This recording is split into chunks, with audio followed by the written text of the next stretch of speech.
Chapter 1. If one were to look at Eastwood from space, it would be a beautiful planet.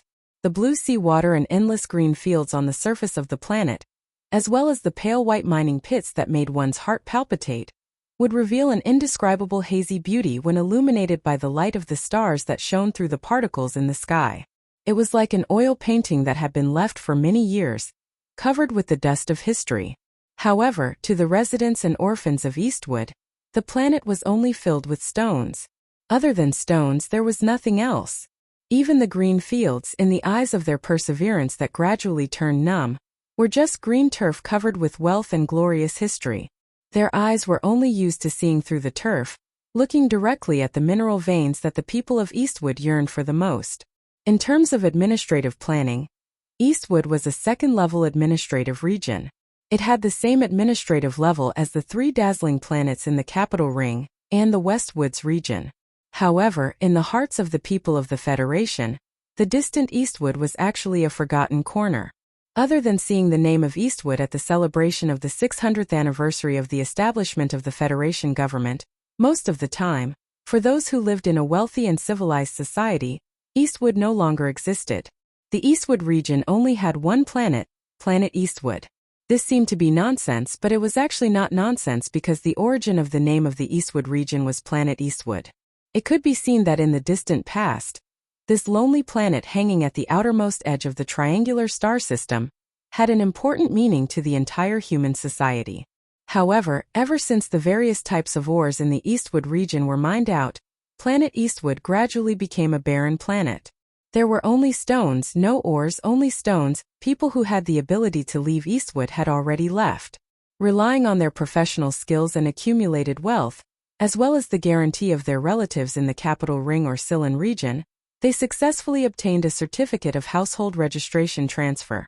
Then they boarded a flight that was becoming less and less frequent due to the lack of energy, and left this increasingly lifeless place. After all, those who could obtain a household registration transfer certificate were few and far between. A half-abandoned planet still had to maintain the lives of many people. In a society with a relatively developed material civilization, food and clothing were no longer a problem for humans to worry about. The people of Donglin Planet were still living peacefully, and the social assistance system was still playing an important role. The currency was still circulating smoothly, and this world still had companies, airports, food processing plants, mech maintenance stations, computer connection centers, and even an army base. Donglin had everything that should and could have, but it still couldn't hide the faint smell of old age. The smell of death seeped out from every street, every building, and every idle person's face as they watched TV with their coffee in hand. Thousands of years of ore mining had provided endless support for the Federation society, just like a great river that transported nutrients to the plains. However, when the great river gradually dried up and became a small creek filled with stench, the support that the Federation society provided in return was clearly insufficient. After all, humans could never feel happiness just because they could live. Over thousands of years of history, the people of Donglin had cultivated perseverance and the spirit to endure hardships. The continuous mining disasters of ancient times did not make them shrink back in the slightest. However, everything in front of them made them feel a strong sense of sorrow and helplessness. There was no ore to mine, nothing to do. From a certain perspective, a life without mining disasters was definitely not the life that the people of Donglin wanted. The hard-working people of Donglin had the nickname of Donglin Stone in the Federation Society. Today, the people of Donglin had become increasingly silent and indifferent stones. They had molded themselves into statues, standing in their usual round chairs and sofas at home, as if they would never move again. Soap operas are enough for the lives of the ignorant. Bao Nongtao, the deputy chief of Hushi Region's 2nd police station, thought to himself as he walked in the cool breeze of Clocktower Street. He looked at the residents with numb expressions drinking in the tavern on the corner of the street. Deputy Chief Bao was also one of the stones of Donglin. His face was as unsmiling as a stone, and he had an endless deterrent effect on the gangs that lurked in the dark around Clocktower Street. When he was patrolling the Bell Tower Street, the peddlers selling wild beef in the black market would only flee at the sight of him at the speed of a battleship. Combined with his black uniform and the 7 subordinates behind him, it was quite eye-catching. However, Bao Longtao suddenly remembered that there were 3 reporters following him today. His heart skipped a beat, and he subconsciously fastened his collar button. He turned around with a steady rhythm and faced the female reporter holding the microphone with a smile that was uglier than crying. It was like a stone that suddenly cracked. Clocktower Street has always been safe. Bao Longtao did not want to give the female reporter the impression that he was frivolous, so he tried to speak as calmly as possible. This was a task issued by the Wuxia region's governor's office, so Deputy Chief Bao did not dare to neglect it. Feeling that the chief was not used to it, the subordinates of the police public relations department naturally took over the conversation and began to talk with the reporters. Bao Longtao sighed in his heart and shook his head. He had been working in Donglin for 13 years, and he was 7 years away from the Federation government's East Assistance Ordinance. However, he really could not bear to stay in this place that was full of the smell of death for another 7 years. Did he want to be like those unemployed miners and kill time by watching TV every day? However, the Federation's regulations were very strict. Although promotion in Donglin was exceptionally fast, they had to reach a certain number of years before they could be transferred back to the Capital Ring or the Westwoods region. Although Bao Longtao knew a few peripheral members of the big families, it was impossible for those cautious families to help a small chief like him. He could only work on his political achievements. Today, Deputy Chief Bao personally led the reporters to Clocktower Street because of this consideration. The trace of confusion on Deputy Chief Bao's face did not last long. It was filled with shock. He did not even hear the female reporter's curious question. His murderous gaze swept past the female reporter's shoulder and landed on the 4 exits of Clocktower Street. The reporters also noticed Deputy Chief Bao's loss of composure because Deputy Chief Bao's face was too ugly. It was ashen like a stone in a river that had been covered in moss for decades and could turn into some kind of terrifying monster at any time. The reporters followed Bao Longtao's gaze and immediately gasped in surprise. The female reporter in particular even covered her mouth and let out a soft cry. A cool breeze blew on the straight and quiet streets of Clocktower Street. At this moment, the sound of countless scattered footsteps could be heard. These footsteps were not uniform, nor did they sound like drumbeats, but they were so dense that it was impossible to tell how many people appeared at once. The next moment, the owners of these footsteps appeared on Clocktower Street. A large group of people rushed out from the 4 exits at the same time, quickly occupying most of the sidewalks and street entrances. Not only did the pedestrians on the street and a few police reporters change their expressions, but even the residents of Donglin who were addicted to coffee and alcohol looked out of the window in astonishment. To be more precise, it was a group of teenagers who rushed out from the 4 alleys. The oldest of these teenagers was only 15 or 16 years old, and some of them even had dirty patches on their faces. It was hard to tell if they were even 10 years old. These youths were wearing all kinds of clothes, but there was one that was particularly uniform. It was especially frightening because they were all wearing black jackets, black t-shirts, and black shirts. There was a kid who looked like he couldn't find any black clothes at home, and actually found a green work uniform full of black mineral dust that hadn't been washed for God knows how many years. More than 100 teenagers of unknown origin, wearing black clothes, looked funny, but still gave off an oppressive feeling. They walked to the center of Clocktower Street and stopped in front of Deputy Director Bao and the reporters. Deputy Director Bao subconsciously took a step forward and stared fiercely at the person in front of the group of teenagers, because he knew this person. The female reporter subconsciously took a few steps back and carefully peeked at the teenagers. She did not know what these teenagers in black were doing here, and whether her safety could be guaranteed. "What are you doing here in broad daylight, not in school?" Deputy Director Bao sternly roared. Usually when he roared, the gang leaders on Clocktower Street would piss their pants in fear. Who would have thought that these teenagers would show contempt on their faces at the same time and ignore him?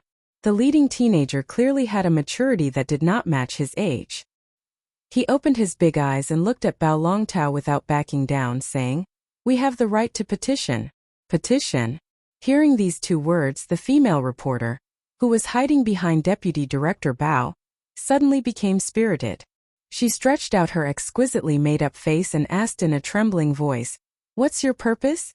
The leading teenager did not immediately answer the reporter's question. Instead, he raised his fist. Suddenly, 7 or 8 slogans stretched out from the group of black-clothed teenagers, with large words written on them. They were very eye-catching. Resolutely oppose regional protectionism. Resolutely oppose TV signal control. We want to watch Channel 23 of the Federation. We want to watch Jian Shuer. The youngest boy wiped the dirt off his face and shouted a few slogans with grief and indignation. However, his voice was too clear and his face was too cute, so he looked very cute and funny. The female reporter thought that she had caught an excellent piece of news material, but when she saw the appeal on the slogans, she was immediately dumbfounded. She looked at Deputy Director Bao in confusion and asked, who are these kids? Deputy Director Bao was on the verge of exploding. He withdrew his gaze from the ridiculous slogans, gritted his teeth and cursed in a low voice, "A bunch of bastard orphans." Chapter 2.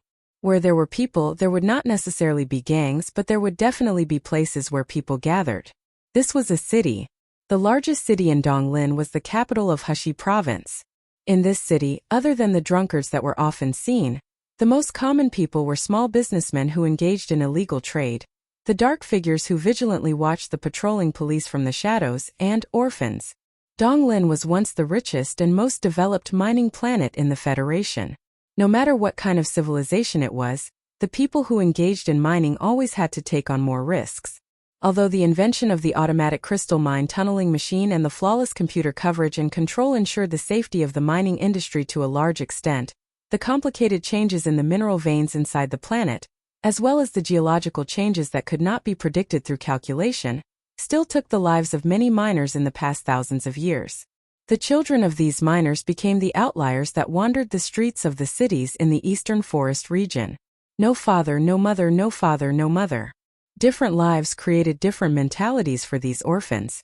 The Federation government fully covered their living and education expenses, but there was no way to prevent these children from playing truant every day. They were not of legal drinking age. Under the surveillance of the chip in their bodies, they could not drink like the miners to pass their days. They also could not engage in the black market trade. Although the government provided them with food, this life of being like a little pig without any light could not completely deplete the vigorous hormones in their bodies. Therefore, violence, imitating coldness, fighting for territory, all of these things came along. The bastard orphans that Deputy Bureau Chief Bao spoke of with a gloomy tone were precisely this group of people. This group of people was an incomparable headache for the governor's office and the police system. Although these young orphans still had a long way to go before they could successfully evolve into a gang, and a simple imitation wouldn't give them too much lethality, the sensitive identity of an orphan was really difficult to deal with. This was especially true after Donglin's mining industry gradually dried up. This group of orphans was basically formed because of the last mining disaster 10 years ago, and the impact that mining disaster had on Donglin. We want to see Jian Shuer. Jian Shuer. Police sirens kept ringing. Heshi State's second police station, which was responsible for the security of the Zhonglo Street area, received the angry order of the deputy director. They came as fast as they could and isolated more than 100 orphans in the middle of the street. However, in the face of the police with batons and shields, the black-clothed orphans of Clock Tower Street showed no signs of fear. The clamor continued, but the slogans written on the tattered tarpaulin were raised crookedly. Perhaps the children were tired? The funniest thing was that the youngest orphan seemed to be tired of shouting the slogan. He just kept repeating the 3 words Jian Shuer, as if these 3 words had some kind of magical power, but they were powerless. Shout more seriously. The leader of the orphans was anxious. She stared with her clear eyes and pulled the little guy's ear. When the police surrounded Zhonglo Street, he felt a trace of fear. But since Sulu had said that there were reporters here today, that Bao guy wouldn't dare to do anything. Then he wouldn't dare to do anything, right? When had Sulu made the wrong judgment? At the thought of that name, the leader of the orphans immediately straightened his back and gathered his courage. The expression on his face also became more sorrowful and indignant.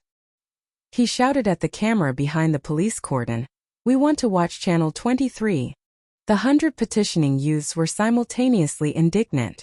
They were going against the Federation government on the streets just to watch TV. This was such a ridiculous scene. However, Bao Longtao didn't think this was a farce, nor did he think it was ridiculous. because when he heard the name Jian Shuer from Channel 23, he knew that this group of wild children was serious today. When the governor's office couldn't resist the wails and hidden threats of several Hushi TV directors, Bao Longtao knew this day would come. In fact, when the governor's office reached the police station under orders and found an excuse to temporarily stop the Federation's Channel 23 signal in the entire Hushi state, the governor's office and the relevant departments of the police station had already received more than 1,000 letters of protest. The contents of these letters of protest were the same as the orphans' demands today. They all wanted to watch Channel 23. They wanted to watch the TV series that had just aired in the capital Ring 2 months ago. Most importantly, they wanted to watch Jian Shuer. Bao Longtao had watched the TV series called Full Metal Frenzy before, so he also knew how moving Jian Shuer, who played the role of the captain of the battleship, was.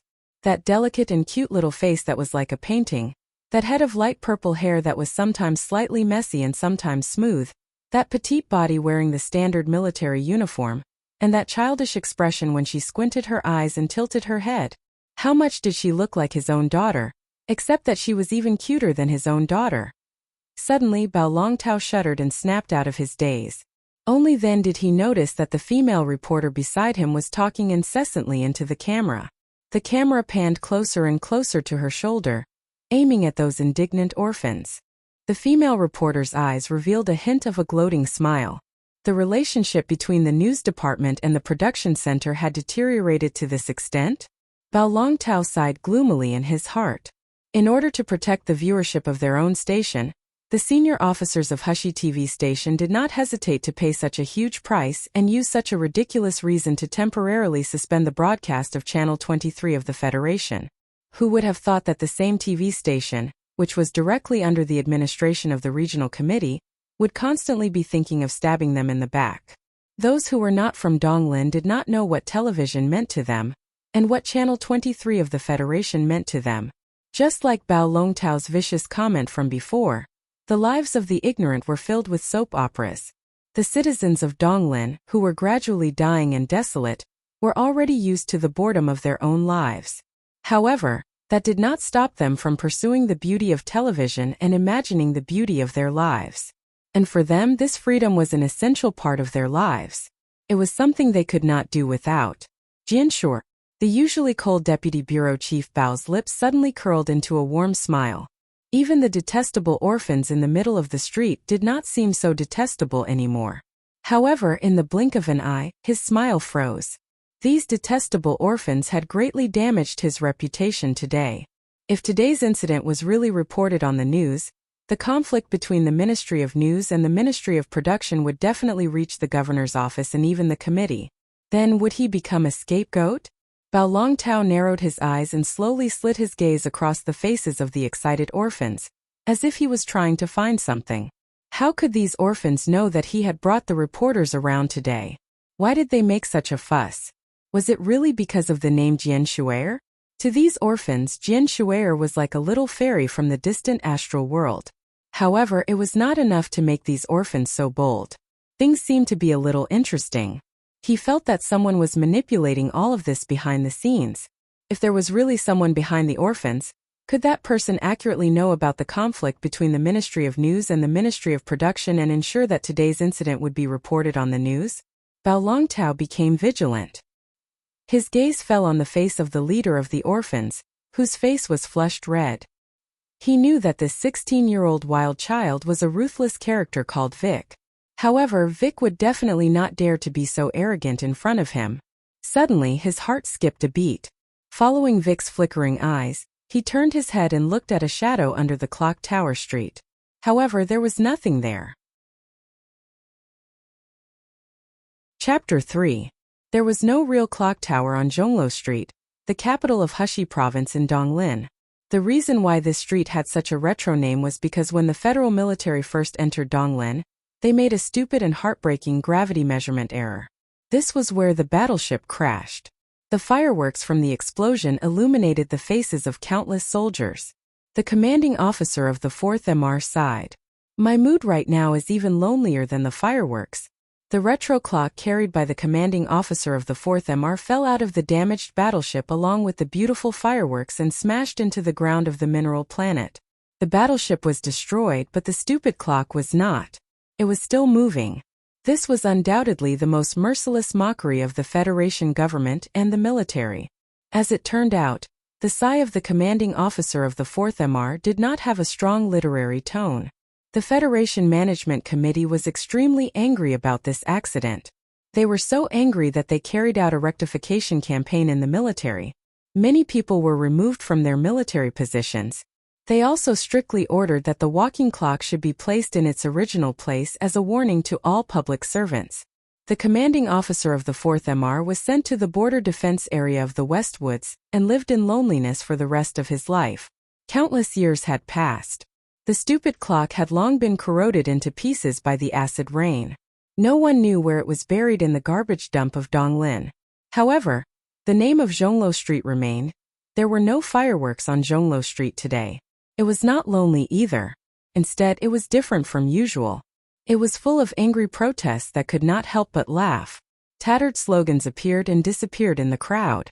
The excited residents of Donglin who drank too much coffee joined in. Drunkards who drank too much also joined in. Suddenly, the second police station's power to maintain order seemed to be stretched.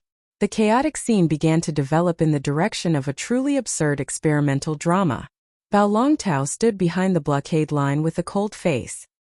He was not worried that the residents of Donglin would dare to rush over. Although the residents of Donglin had been bored for a long time and finally found a way to vent their emotions, they were overly excited. Although the blockade line was only a thin yellow tape, the Federation was a society ruled by law. Everyone knew what could be challenged and what could not be challenged. What worried Deputy Director Bao was his previous guess. The appearance of these damned orphans today was too coincidental. The reason they chose to cause trouble was also too cute. Once the media joined in, the governor's office would not be able to do anything to these orphans. Everything behind the chaos, there was always a hidden order that made him somewhat vigilant. Jian Shuer. We want to see the Jian Shuer. The protesting voices continued. The clear and tender voice was already hoarse, but it could not hide the pride and excitement in it. Bao Longtao had already made a decision. He notified the governor's office and asked the higher Federation department to send a negotiation expert. He did not choose a tough confrontation. On one hand, it was because there were reporters present. On the other hand, it was because the state government was indeed in the wrong this time. On the other hand, it was because Bao Longtao's cautious nature began to play a role. It didn't take long for officials from the governor's office, the Federal Radio Regulatory Commission, and the Public Relations Department of the police headquarters to rush to the center of the Zhonglo Street protest. They began to try to convince the residents of Donglin District about this matter. However, no matter what they said, they couldn't explain the fact that the purple-haired figure had disappeared from the TV screen. No one would admit that the stupid decision to protect the production department of the Heshi State TV station was made by them. They would only attribute the problem to technical reasons. In short, the negotiations continued. Under Bao Longtao's gloomy gaze, the orphans quietly disappeared into the crowd. Not long after, the leader of the orphans, Wei Gu, led the group of extremely tough orphans into the crowd. The entire clock tower street erupted into a burst of joyous cheers. After a round of cheers, the negotiations ended. With a beep, the ultra-thin scroll TV in the coffee shop was turned back on. Clock Tower Street was silent. Countless police officers wiped the cold sweat from their foreheads. The female reporter proudly raised the corners of her lips. The officials were cursing the stupid and spineless governor in their hearts. Tonight at 8 o'clock sharp, Department 23 returned to the capital of Heshi State with the beautiful face of Jian Shuer. This was really a day of celebration. The night sky of Donglin always seemed strange. The dark gray sky was diffused with a faint dark red light. It looked a bit like the scene of the gates of hell that cultivators would never forget. However, for the people living on this planet, this scene had been seen for countless years. They were already used to it and would never give it a second glance. There were no stars in the sky. Only a few stubbornly twinkled, as if they were unwilling to accept that the starlight that they worked so hard to sprinkle on the land was ignored by the stone-like people of Donglin. Two figures, one big and one small, slipped into the shadows under the streetlights. They skillfully avoided the signal detector, passed through an alley beside Clock Tower Street, and came to the bottom of a green tree. The green tree was on a small green hill. There were no lights around, and against the distant night sky, it looked like an exquisitely trimmed paper-cut painting. In the middle of the picture, there was a person sitting under the green tree. Judging from the figure, it should be a young man. He sat cross-legged, and the faint glow from the object on his lap outlined his lonely figure. Brother Lu, why is he always alone? Of the two figures who came to the bottom of the green hill, the smaller one spoke slowly, but his voice was still a little hoarse. It was obviously caused by Jian Shui'er, who shouted the slogan thousands of times in the afternoon. The other person was naturally the leader of the orphans, Victor. He looked at the lonely figure of the young man under the green tree and could not help but take a breath in praise. He is really lonelier than fireworks. This sigh of the commander of the 4th Military Region countless years ago had long become a famous saying that the residents of Donglin would never forget. Even an ignorant guy like Victor would use it to describe people. Victor and the little guy ran up the green hill. When they reached the back of the lonely figure, they found that the shoulders of the young man they called Brother Lu suddenly twitched, as if he was crying silently. Victor's face was gloomy. He walked to the front of the young man and asked, "Sulu, what's wrong?" The lonely young man did not raise his head. He just looked at the portable ultra-thin TV screen on his lap. He looked at the purple-haired girl on the screen, and under the faint light, his face was full of tears. After a long time, the ending melody sounded.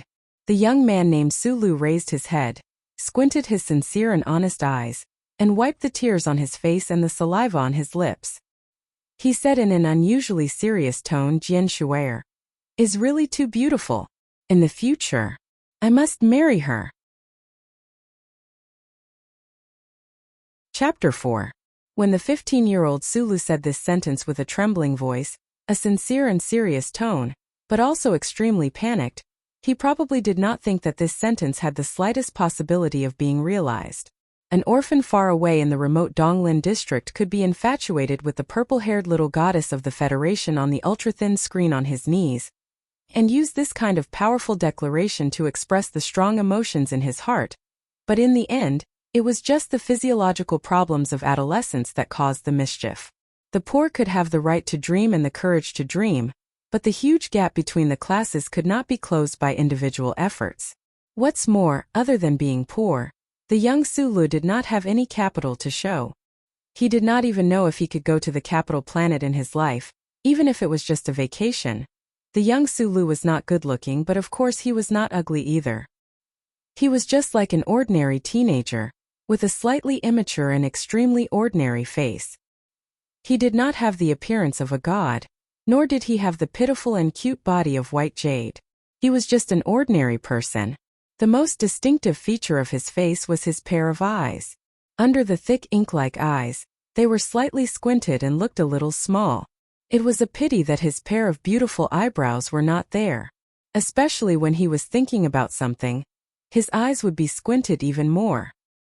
His originally sincere and simple eyes would reveal a hint of infatuation. Of course, if someone could look into the deepest part of his eyes, they would definitely see a bit of the rock-like determination and certainty that was unique to the people of Donglin district behind the infatuation. From the age of 15 to 50, all the men of the Federation think that Jian Shui'er is very beautiful, and they are very willing to marry her as their wife. Under the pale green tree, Vic gently patted Su Li's slightly thin shoulder with his hand and said with great sympathy, "Including me. It's just that I'm thin-skinned and can't say it out loud. You are indeed more shameless." "Think so too." The little guy who had been following Brother Wei secretly glanced at Su Lu, only to find that Brother Li's eyes were still fixed on the light of the ultra-thin crystal screen. Then he mustered up his courage and said, "Brother Lu, don't worry, Brother Lu." Su Lu slowly raised his head, looked at the little guy, and said with a smile, "Chongzi, you are only 10 years old. What do you know?"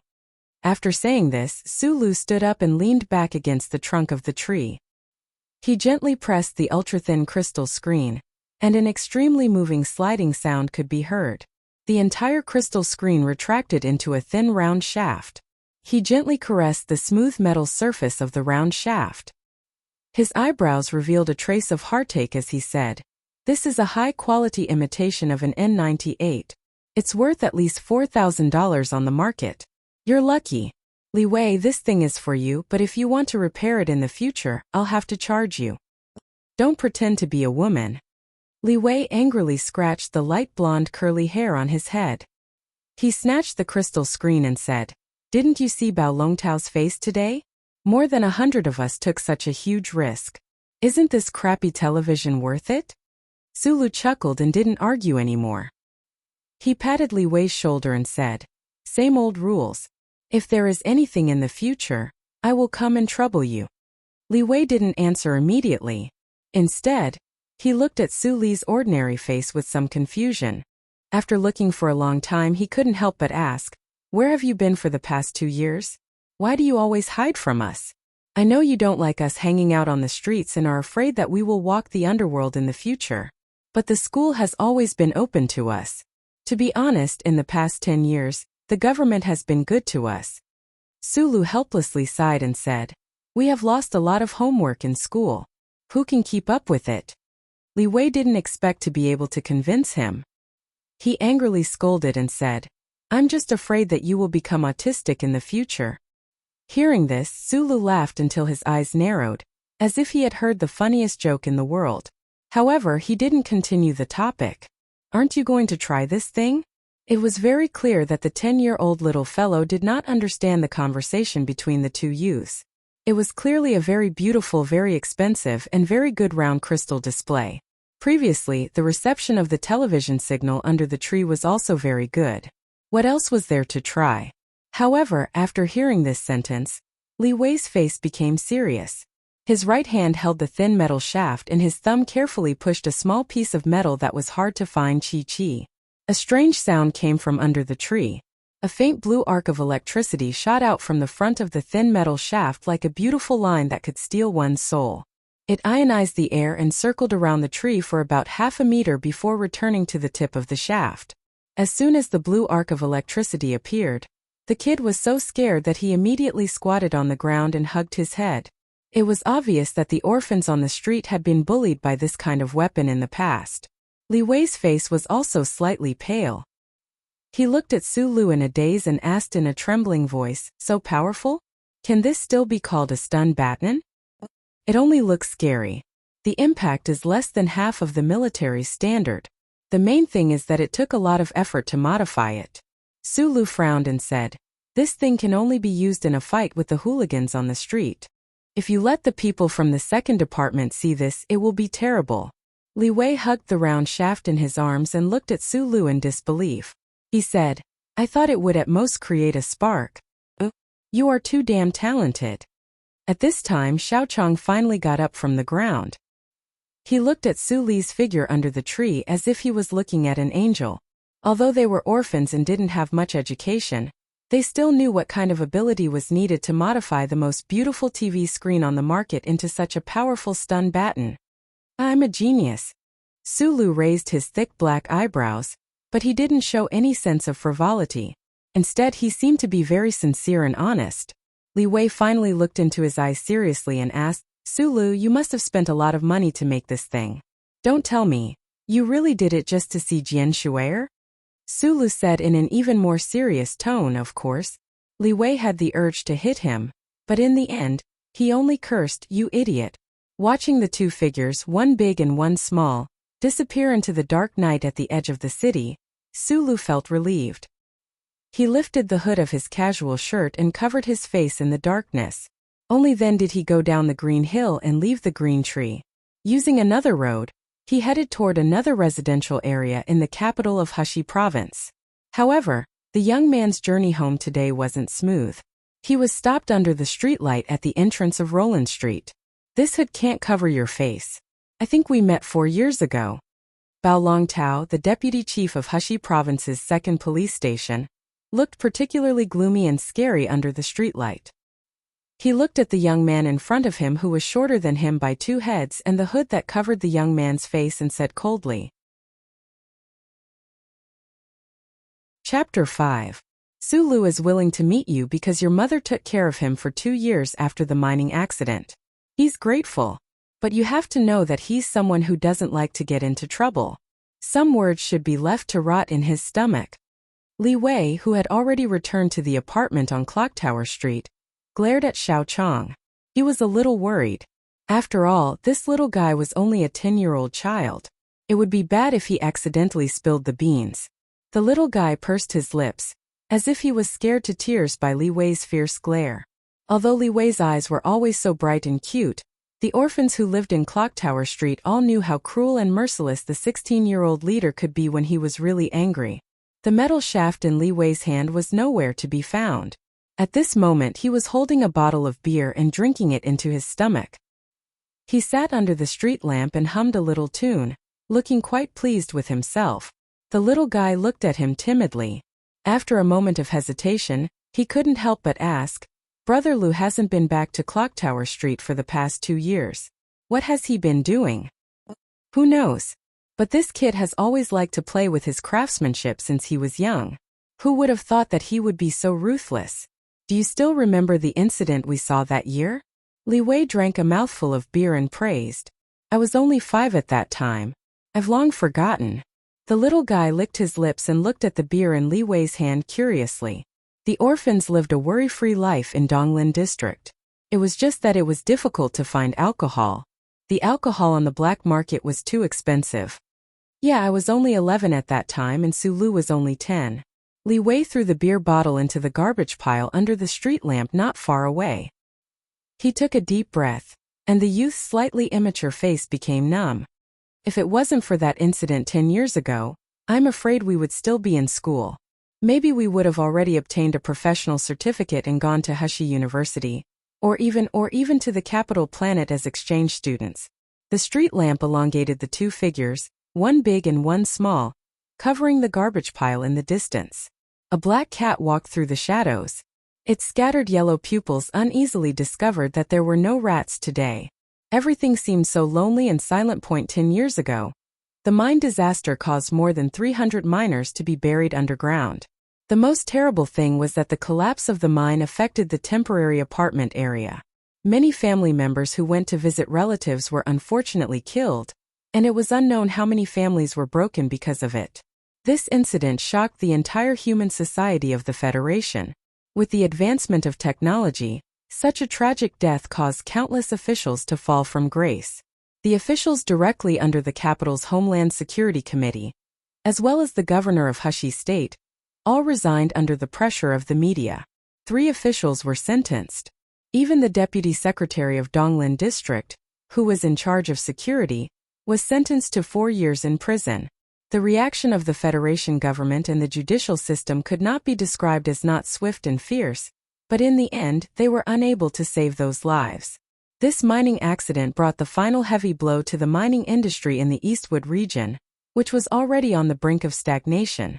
The Crystal Mining Alliance Company was thus closed down and handed over to the Federation government to take over. The impact of this incident was quite far-reaching, but very few people thought that for those orphans, the impact of this incident was incomparably huge. The orphans who held a demonstration on Clocktower Street during the day were all victims of the mining accident. Li Wei was one of them, the little fellow was one of them, and Su Lu was one of them. Su Lu was one of these orphans. To be more precise, he was an anomaly among the orphans. During those years, he had never cast any envious glances at the seemingly glamorous gang leaders. He only liked to watch others repair electrical appliances in the grocery store on the corner of the street. He did not appear to be burly or powerful, sinister, ruthless, and callous. On the contrary, he always had a smile on his face. No matter how difficult the situation was, it seemed that he could not be the slightest bit annoyed. But what was very strange was that none of those aggressive orphans dared to provoke him. Vaguely, the orphans on the 3 streets even somewhat respected him. A large part of this respect came from the respect Li Wei had for Su Lu from the bottom of his heart. 5 years ago, due to a coincidental attack by the government, a gang hidden in the shadows was forced to enter the alley behind Clocktower Street that was occupied by the orphans. They used their cold-bloodedness and strength to successfully take over this area that had been abandoned for a long time. In a short 2 hours, 3 of the oldest and most courageous orphans died in this purge. The usually arrogant orphans, before they successfully evolved into those dark forces, were actually just a bunch of little lions with a false appearance. Su Lu, who had not participated in any gang activities, disappeared that day. Then, the police force and military support that had been unable to enter the lower district of Hushi capital suddenly entered a large piece of land behind Clock Tower Street through an underground pipeline. Many people died, and the orphans returned to their own places. The 3 dead orphans' deaths were also avenged. But no one knew that on that cold and rainy night, Su Lu, who had always been a dull but cheerful person, used an abandoned hydraulic pipe on the elbow of a mecha to kill the last leader of the gang who had escaped. Other than Li Wei and the little fellow who were trembling in the mezzanine of the abandoned factory cafeteria. That year, Li Wei was 11 years old, the little fellow was 5, and Su Lu had just turned 10. 4 years ago, Su Lu, whose face was hidden in the hood of his coat, repeated the middle-aged man's words. He laughed happily, confirming that the other party was lying to him and not knowing the most terrifying memory in his heart. 4 years ago, I was participating in the school entrance exam organized by the State Education Office. Deputy Bureau Chief Bao looked coldly at the young man in front of him. He knew that the young man was definitely related to the farce that happened this afternoon. However, he could not confirm his judgment. How could a young man know about the internal arrangements of the police station? How could he know about the conflicts between the upper echelons? I need to know who's behind you. Bao Longtao thought that his cold tone was just right, and his question was also very accurate. Of course, he did not think that the orphans in the Clock Tower Street did not know who he was. However, when Su Lu heard the question, he could not help but lower his head and smile bitterly. He shrugged, as if he could not see the middle-aged man who was staring at him like a black dog. He walked under the bright streetlights and prepared to go home and sleep. Bao Longtao's hand gripped the baton in his hand. The young man, Su Lu, raised a slender and steady finger. He pointed at the dark corner behind the streetlights and said, "There are a total of 5 electronic surveillance cameras here. You belong to the police system, not the judge, and definitely not the management committee. You have no way of deleting the footage, so I advise you not to try to do anything to me. If you have anything to say, please go and get proof. I will cooperate with the investigation." A trace of coldness flashed in Deputy Bureau Chief Bao's eyes, and his body stiffened. After a while he said, "I want to read your microchip." Su Lu turned around, still not taking off his hat, and said sincerely, "The Deputy Bureau Chief of the 2nd Police Station will be scolded by the governor tomorrow. He might even be on the news because of today's demonstration. Who would believe that he would be in the mood to personally check on a harmless young man in the wee hours of the morning?" The hand that had been pointing at the electronic surveillance cameras in the dark slowly shook in the quiet night. Su Lu lowered his head and said sincerely, "I'm a good person. Believe me, everything I said was for your sake." Bao Longtao suddenly felt that this unknown young man's calmness and sincerity were somewhat frightening. The suspicion in his eyes grew stronger and stronger, and his grip on the baton tightened. Chapter 6. Bao Longtao hadn't seen clearly what had happened under the tree, but that didn't stop him from being wary of the hooded youth in front of him. He took 2 steps forward, lowered his head, and whispered into Su Li's ear through the hood, "Maybe I shouldn't ask you. I should ask Li Wei." A Federation official dealing with the forces in the dark was like a zookeeper dealing with disobedient animals. Whether it was a whip or fresh meat, there were countless ways to deal with them. Bao Longtao said Li Wei's name as a threat to Su Lu.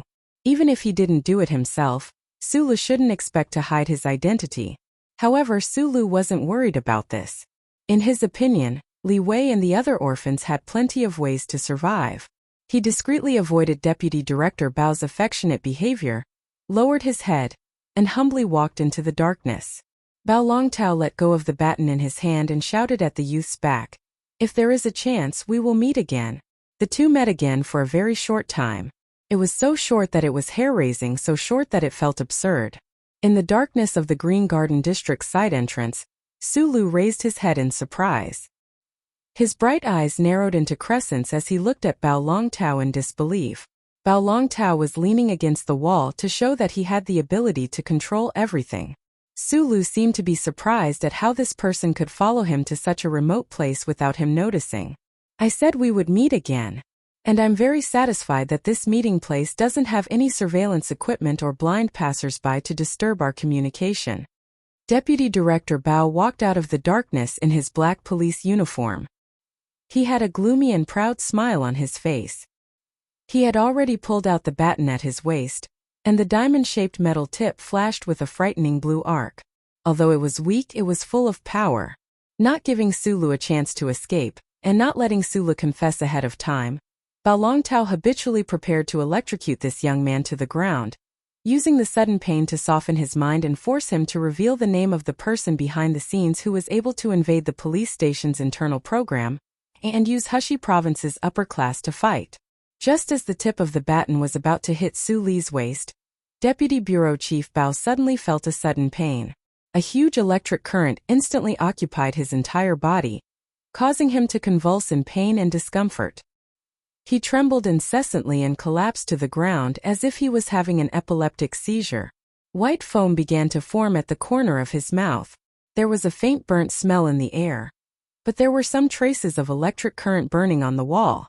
After confirming that Bao Longtao no longer had the strength to resist, Sulu carefully put the stun baton back into his pocket. The stun baton was only the length of a finger, but the electric current it emitted was far more powerful than the one given to Li Wei, not to mention the one in Bao Longtao's hand. Bao Longtao pretended to let him go, but in reality he wanted to cruelly extort a confession from him in a dark corner. He probably didn't expect that this thin and weak young man would be able to knock him out so easily. Sulu walked to Bao Longtao's side, squatted down, and checked his condition. He put a metal object into his ear and said in a low voice, "Viewer 78 reports that there has been a change in the situation. Should we silence him?" Sulu squatted beside Bao Longtao's unconscious body, as if he was waiting for instructions from the other side of the call. After a while, he received the exact order and no longer paid any attention to Deputy Bureau Chief Bao, who was at his feet. He rearranged his clothes, covered his face even more tightly, and disappeared into the darkness beside the Green Garden. Naturally, his residence was not the Green Garden. After a long time, Deputy Bureau Chief Bao slowly opened his eyes. After confirming that the mysterious young man had disappeared, he struggled to sit up. He wiped away the foam at the corner of his mouth and looked in the direction where the young man disappeared with a gloomy expression. The soreness in his muscles and nerves was still there, but it couldn't stop the shock in his heart. After being knocked out by the stun baton, he didn't really lose consciousness. Instead, he heard the young man's last request clearly. He was so frightened by the word silence and viewer that he didn't even dare to open his eyes. Rating surveyor? How could anyone believe that? The Federation television station was controlled by both the management committee and the president. A trace of fear and dread flashed through Bao Longtao's eyes. Could the person who secretly instigated the orphans to cause trouble on the streets be an agent sent by the Capital Star? Especially when Sulu silently extended the stun baton at the end, Bao Longtao's judgment was strengthened. The stun baton was the length of a finger, but the electric arc could penetrate 50 centimeters of space. Such an exquisite and powerful weapon was definitely not something that could be replicated by gangs. Bao Longtao had only heard that the military was equipped with such a weapon, and it was only used by special agents. Was that young man from the management committee or the president? But no matter which side he was from, he was at an untouchable level. Bao Longtao fearfully supported himself against the wall and crawled up. He knew that he had made a big mistake today, and this matter could never be touched again. Hot water gurgled from the faucet. The Federation television station's welfare had always been good in this aspect. The steaming steam filled the entire bathroom with a hallucinatory smell. Sulu stood in front of the bathroom mirror and stared blankly at his face that was gradually blurred by the steam. He stood there for a long time in a daze before he let out a heavy breath. His hand that was holding onto the white ceramic wash basin seemed to be exerting force in secret. His fingers were pale and trembling slightly because he was very afraid. Sulu took out the metal object from his ear, and the other metal object that was used to change his voice from under his tongue. He threw them above the wash basin, making two crisp sounds. These were two metal buttons on his casual shirt. Sulu lowered his head and took deep breaths, trying to expel all the fear in his heart. Using 2 metal buttons to deceive Bao Long Tao, who was feared by countless orphans, he did not feel the slightest sense of accomplishment. If not for the fact that he was worried that Bao Long Tao would do something to him, he definitely would not have done such a thing. He was not a special agent, nor did he have the slightest relationship with those big shots in the distant capital ring. He was just an ordinary person with some talent in machinery, just a young man. Bao Long Tao always thought that there was some kind of power behind him, but only Sulu himself knew that there was only that damn guy behind him. If not for that guy crying and begging him, he would not have let himself and the orphans fall into such a ridiculous situation. Sulu did not know if Bao Long Tao would continue to investigate. He was not sure if Bao Long Tao would continue to investigate. Sulu used the hot water to vigorously wash his face until his tender face was a little red. Only then did he recover. He stared at himself in the mirror angrily and cursed in a low voice, "Feng Yu, who the hell are you, you bastard?" Chapter 7. Feng Yu was a middle-aged man. In his own words, he was a mature, steady, reliable, and handsome man with a hint of haggard and vicissitudes. He was a peerless middle-aged uncle who could charm all living things in the world, especially young girls. These words were not an exaggeration.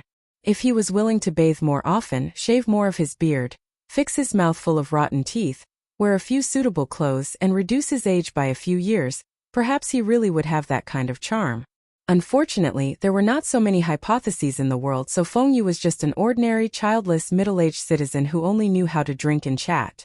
Every Monday, Tuesday, Wednesday, and Thursday, he would stay in the electrical repair shop on the 4th Street of Xianglan Avenue and stare blankly, drooling at the uniformed female police officers who occasionally passed by the shop. This electrical repair shop's business had always been good, because Feng Yu's craftsmanship was really good. Whether it was the latest scrollable LCD screen, the antique LCD screen, the overclocked room temperature regulator, or the electric skateboard for children, as long as it was related to machinery and electricity, he could always fix it.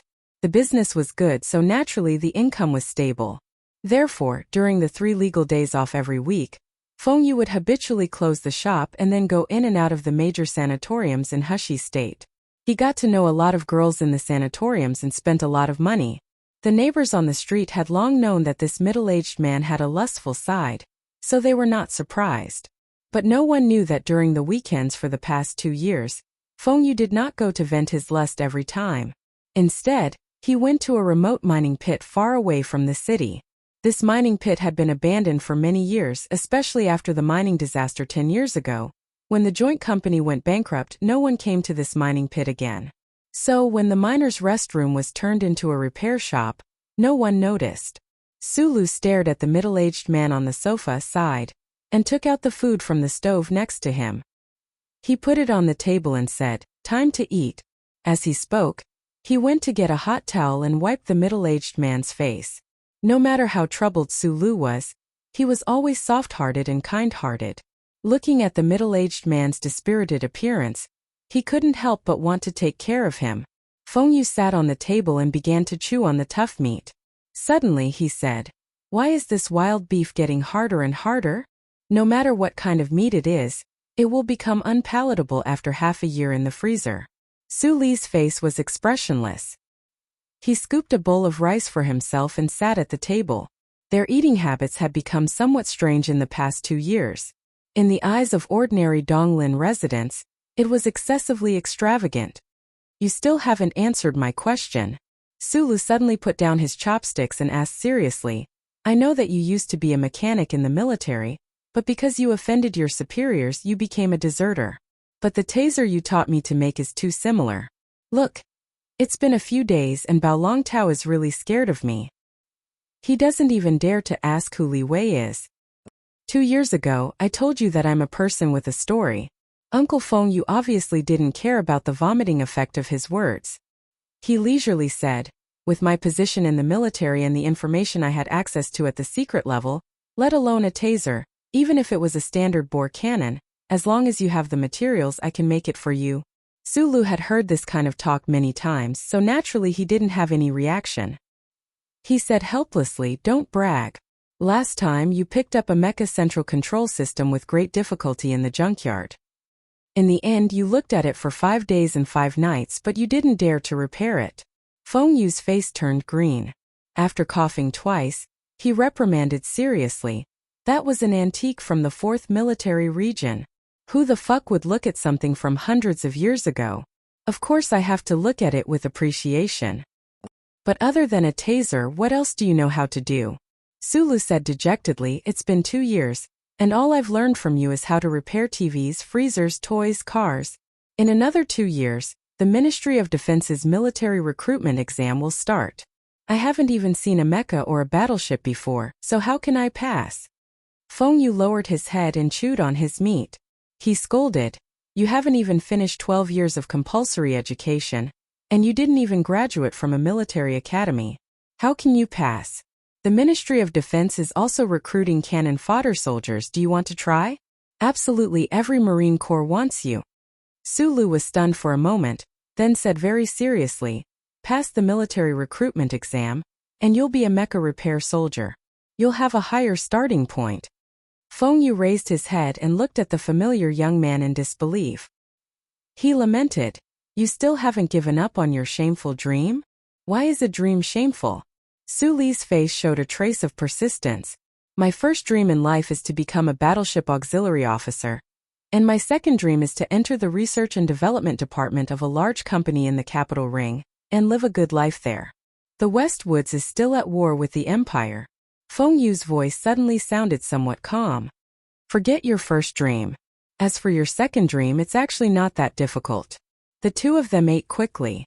Sulu had already started to clean up the dishes, and as he did so, he replied, after 60 years of war, the people of the East Woods have never seen what the Empire's people look like.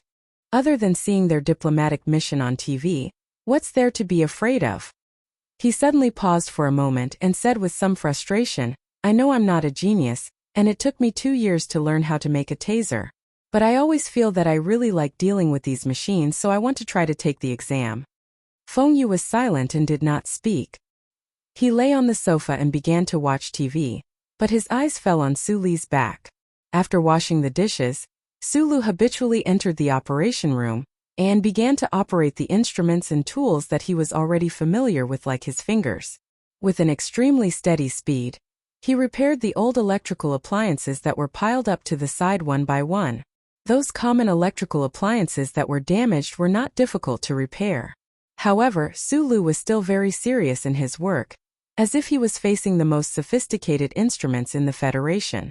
Perhaps he had never noticed it himself, but every time he was fully immersed in this work, a light called seriousness would appear on his tender face.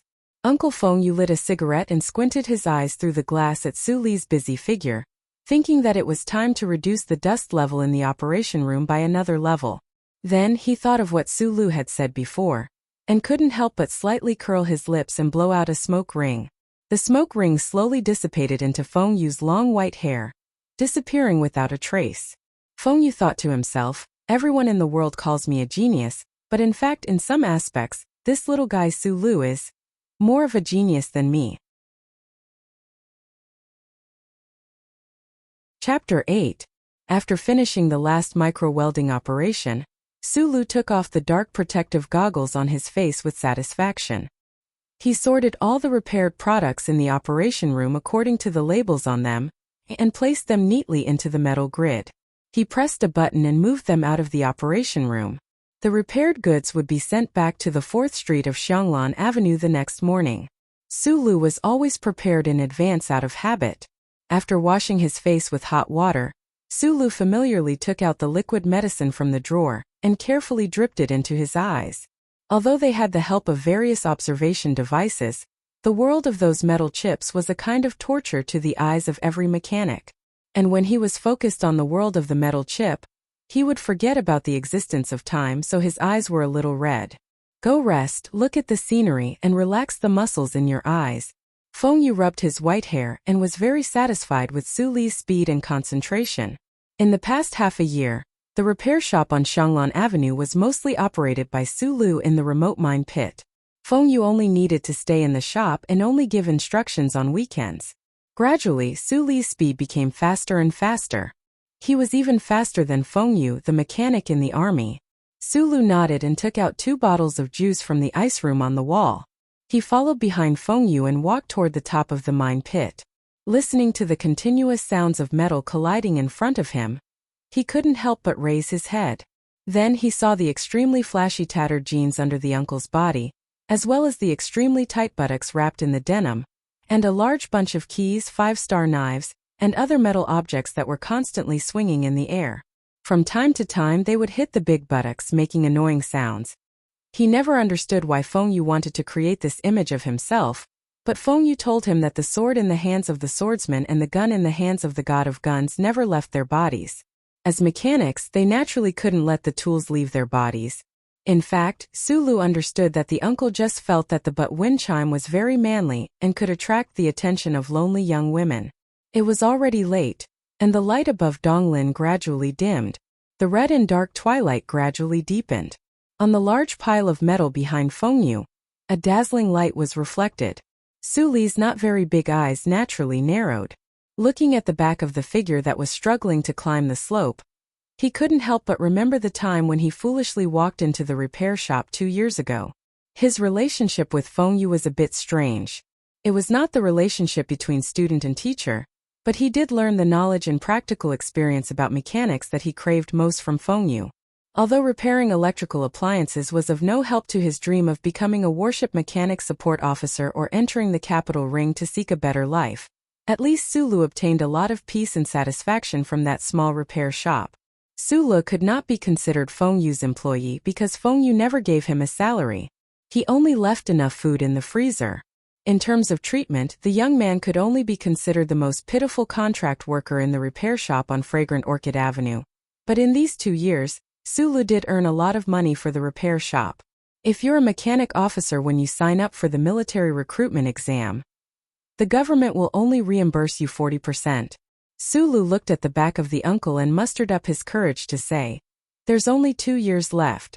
I have to save some money." The subtext of this sentence was naturally that he hoped the repair shop owner would give him a salary. However, Feng Yu didn't even turn his head and directly refused. "You were the one who cried and begged me to teach you. Have I ever thought of charging you tuition fees? What a shameless person, even more shameless than me." Sulu thought in his heart, but when he thought of how shameless he was when he ran into the repair shop and hugged the boss leg without letting go, he didn't have the courage to ask for a salary again. He sighed helplessly, ran forward a few steps and sat beside Feng Yu. The two of them were sitting at the top of the mine. Behind them was the shadow of a large city building, but because it was so far away, it was particularly blurry. In front of them was a large green grassland. In the depths of the grassland they could see towering trees. The refreshing scene of nature was currently giving off a feeling of jumping fire under the setting sun. "Actually, I've always been very curious." Feng Yu didn't take the juice that Sulu handed over. Instead, he lit another cigarette and took a deep breath. He greedily looked at the grassland forest in front of him and said, "There are at least 1,000 repair shops in the Donglin district. Why did you choose me?" Sulu looked at him in surprise. He didn't expect that he would only ask this question 2 years later. After a pause, he lowered his head and said, "At that time, the automatic vacuum door in the coffee shop was broken. Later I heard that you fixed it, so I went to look for you." "That door can be fixed by anyone." Feng Yu didn't even turn his head. "Maybe it was because you were too happy when you fixed that door." Sulu smiled, looking particularly sincere. Suddenly, a trace of slyness flashed through his eyes. The glueless vacuum seam of the B2 door was done beautifully. The deviation value was on the level of 1,000 points. This is 2 levels higher than the civilian standard, and even higher than the military standard. From that moment on, I knew that you weren't an ordinary person. Feng Yu was a little surprised. He couldn't help but laugh. He turned around and raised his hand as if he wanted to hit Suli's head. In the end he just rubbed Suli's messy black hair and said, "You're really crazy. Who would think of measuring that thing? Probably intuition." Sulu laughed happily. "I just felt that there was something strange about that door. At that time I happened to have some money on hand, so I went to buy a fixed light classifier. After measuring it, I found that something was wrong. Even the smallest classifier wouldn't be able to fit under the door. I'm very curious, how did you measure it?" Feng Yu was obviously interested. Sulu was embarrassed for a moment. After a moment of silence, he said, I asked Li Wei to help me take down the door of the coffee shop in the middle of the night. Of course, that night we put it back. I'm not a thief. Feng Yu couldn't help but laugh and asked, but I installed an anti-theft device on the door? The one hidden in the laminated glass? Sulu lowered his head and answered shamelessly, I discovered it immediately. I also removed it. Feng Yu suddenly became silent. He quietly looked at the young man beside him and didn't speak for a long time.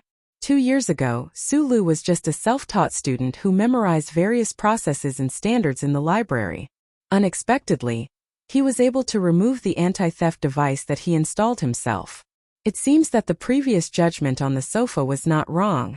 At this time, a few majestic bison, cloaked in the light of dusk, slowly wandered out of the forest and headed in the direction of the mine. Sulu and Feng Yu both stopped all thoughts and actions at the same time.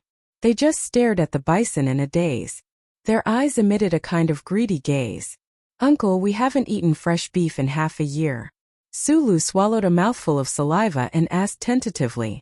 Feng Yu stood up and looked at the endless metal isolation net between the abandoned mine and the grassland.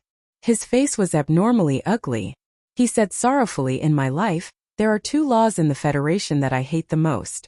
One of them is that damned Wildlife Protection Act. Sulu held back his laughter and asked, what's the other one? The first charter.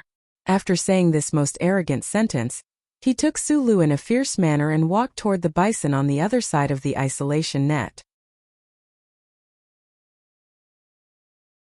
Chapter 9.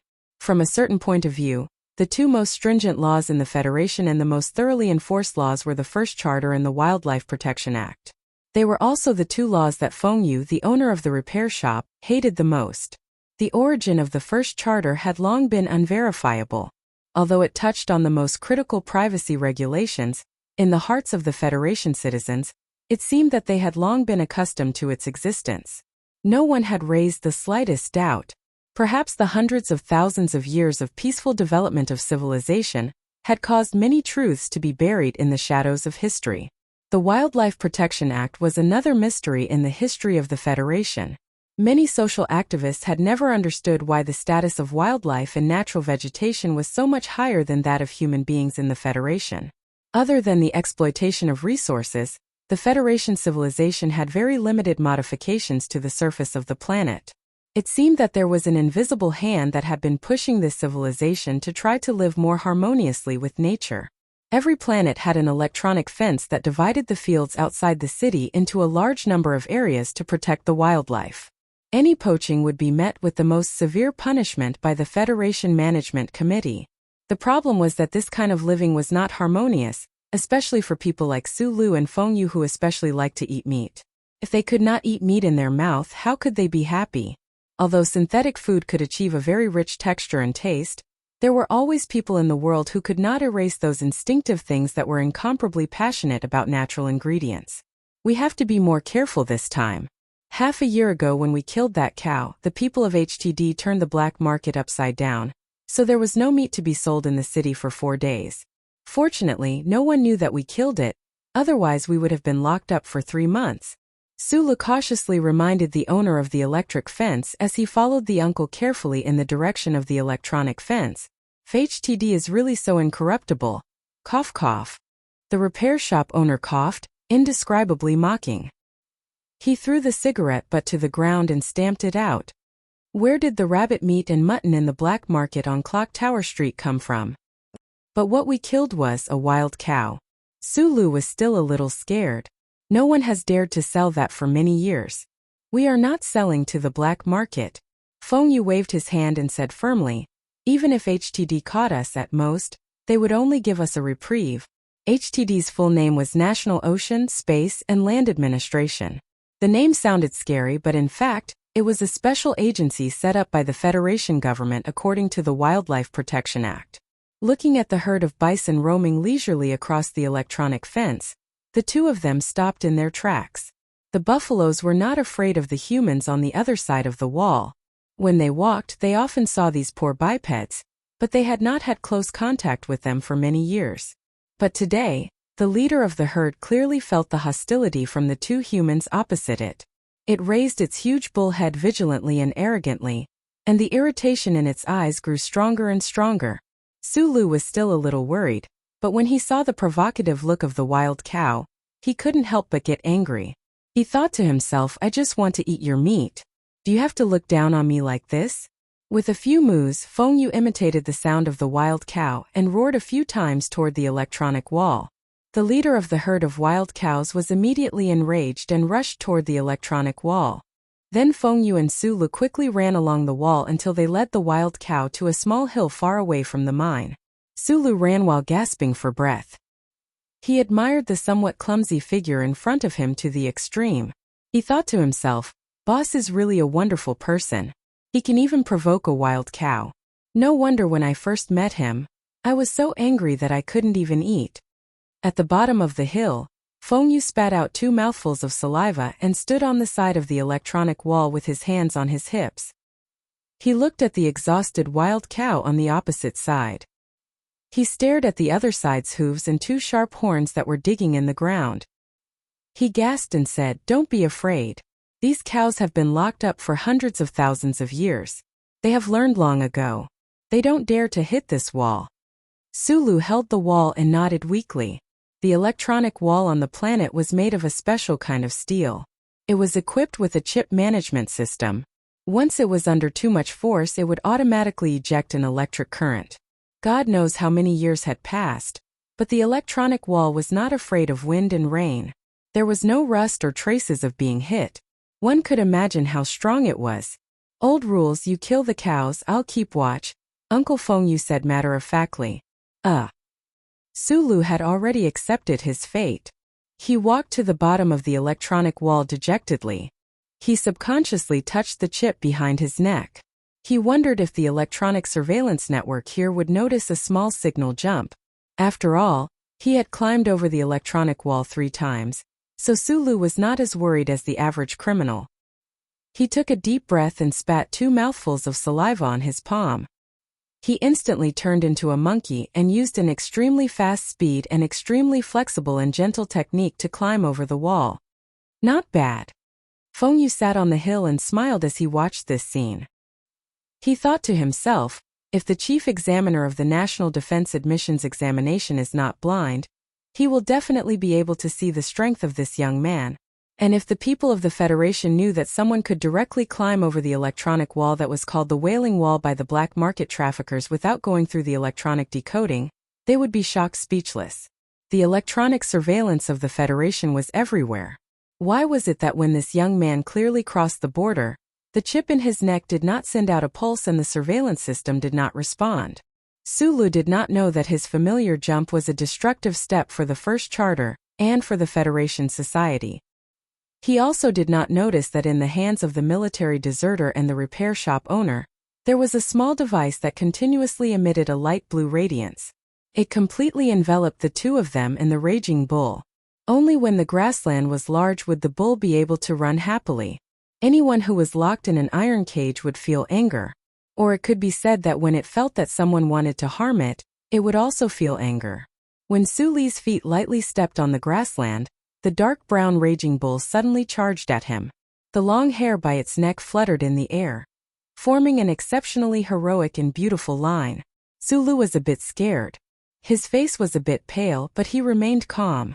When the bull's sharp horns were a meter away from him, he twisted his left ankle and his entire body fell to the side. At the same time, his right hand pointed at the bull's large body. With a zap sound, blue electric arcs flashed. The bull had no way of resisting the inertia. The instant it brushed past Sulu, it was directly struck by the small but powerful military stun baton. With a boom sound, the bull fell onto the grassland, stirring up some dust and bits of grass. Sulu walked over. There was not a trace of excitement on his face, only vigilance. Chapter 10. There was a reason for Suli's caution. In the previous operations, he had confirmed that the stun baton in his hand could completely knock down humans, but he couldn't guarantee that it would be able to capture the powerful bison every time. What happened today also proved this point. When he got close to the black body of the bull, The originally limp bull suddenly exhaled a strong breath. Its 4 hooves stomped on the ground, and its entire body exploded with a final burst of strength.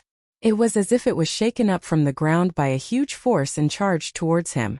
Su Li's pupils shrank slightly, and his face was slightly pale. He seemed to be stupefied. At this moment, he was still holding the stun baton in his hand, but the tip of the stun baton had protruded from the front. It looked like a military knife often used by the army. In the blink of an eye, the fear in the teenager's body was transformed into a powerful force of action through the secretion of hormone in his kidneys. In an extremely dangerous moment, he turned his body sideways. A strong wind blew past his cheeks. He forced his small eyes open and saw every movement of the bison in front of him clearly. Then he stabbed down with the metal spike that he had been holding tightly in his right hand. Su Li's eyesight was very good. Otherwise he wouldn't have such a fast repair speed. Corresponding to this talent, his hand was also very stable, so the slender metal spike didn't deviate in the slightest. In the next moment, the military knife was taken away by the huge force. It left his empty hand and remained in the fur 2 inches above the bull's neck, with a few drops of blood. With a boom, the bull that even the stun baton couldn't subdue charged past Su Li's side in an extremely ferocious manner. Then, in an even more resolute manner, it forcefully fell on the slope, causing even more dust and grass to fly up. Su Li held the dagger and foolishly looked at the bull that fell heavily on the ground. He was silent for a long time. His legs stopped trembling, and the healthy red color returned to his cheeks. In that moment he was really scared because he didn't expect that the bull would have such a strong vitality. Under the effect of the electric current, it could still rush so fiercely. After a long silence, he approached the bison with lingering fear. After confirming that it was dead, he carefully pulled the dagger out from the back of the bull's head.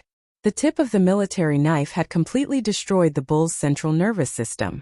The bull could no longer jump up to express its anger. Su Li subconsciously narrowed his eyes and glanced at the blood droplets on the tip of the dagger in his hand.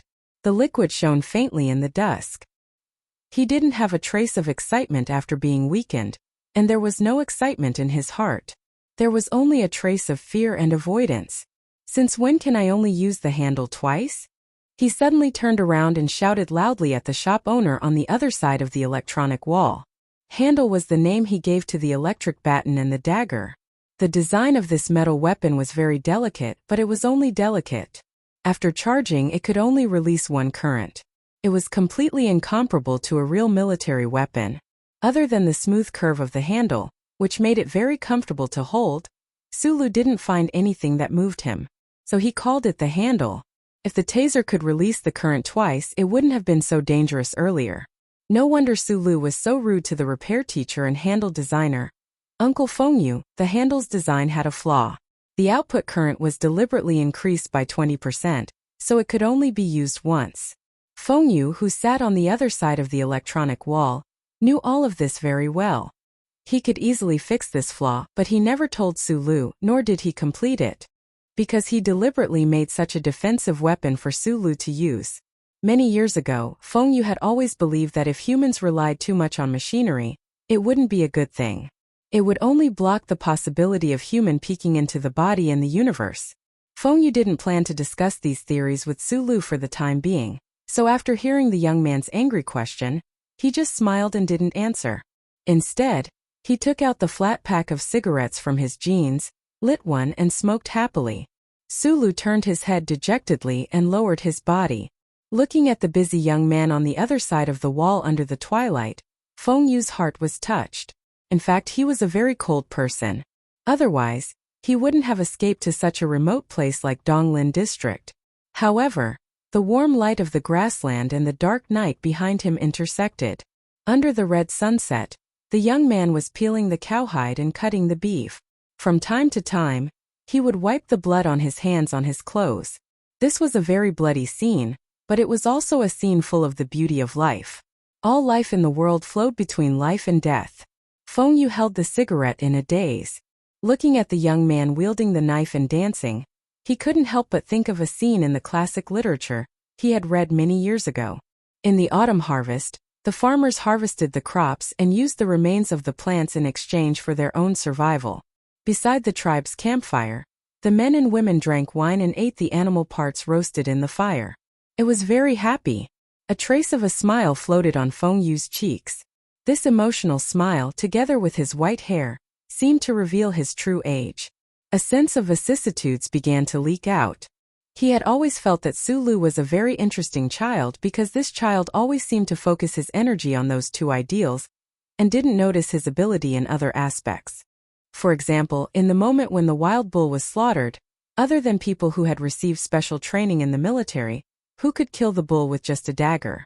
Why was there very little wild bull sold in the black market these past few years? Feng Yu thought of Su Li's previous question, and the smile on his face couldn't help but become wider. In the context of the Federation government's strict gun control, who would dare to risk their lives to hunt a bull? This child is really stupid in some aspects. Didn't he realize that when he was leading the bull, he and I could run faster than the angry bull? Didn't he feel that being able to kill a bull with his bare hands was more worthy of pride than fixing a TV? Motherfucker. Under the twilight, Sulu cursed as he endured the discomfort and continued to butcher. Finally, he couldn't bear it anymore. He stood up and shouted at the shameless middle-aged man who was smoking. No more bones, there are still 200 pounds left. If you continue to be lazy, when can we have dinner tonight? Su Li's various talents in all aspects were actually nothing in Feng Yu's eyes. This was because in his long life, he had seen who knows how many true geniuses. But when he killed the wild bull, Sulu showed a calmness that was completely inconsistent with his age. Although his legs were trembling in fear and his face was pale, he was still calm and composed. This was what Feng Yu admired most about him.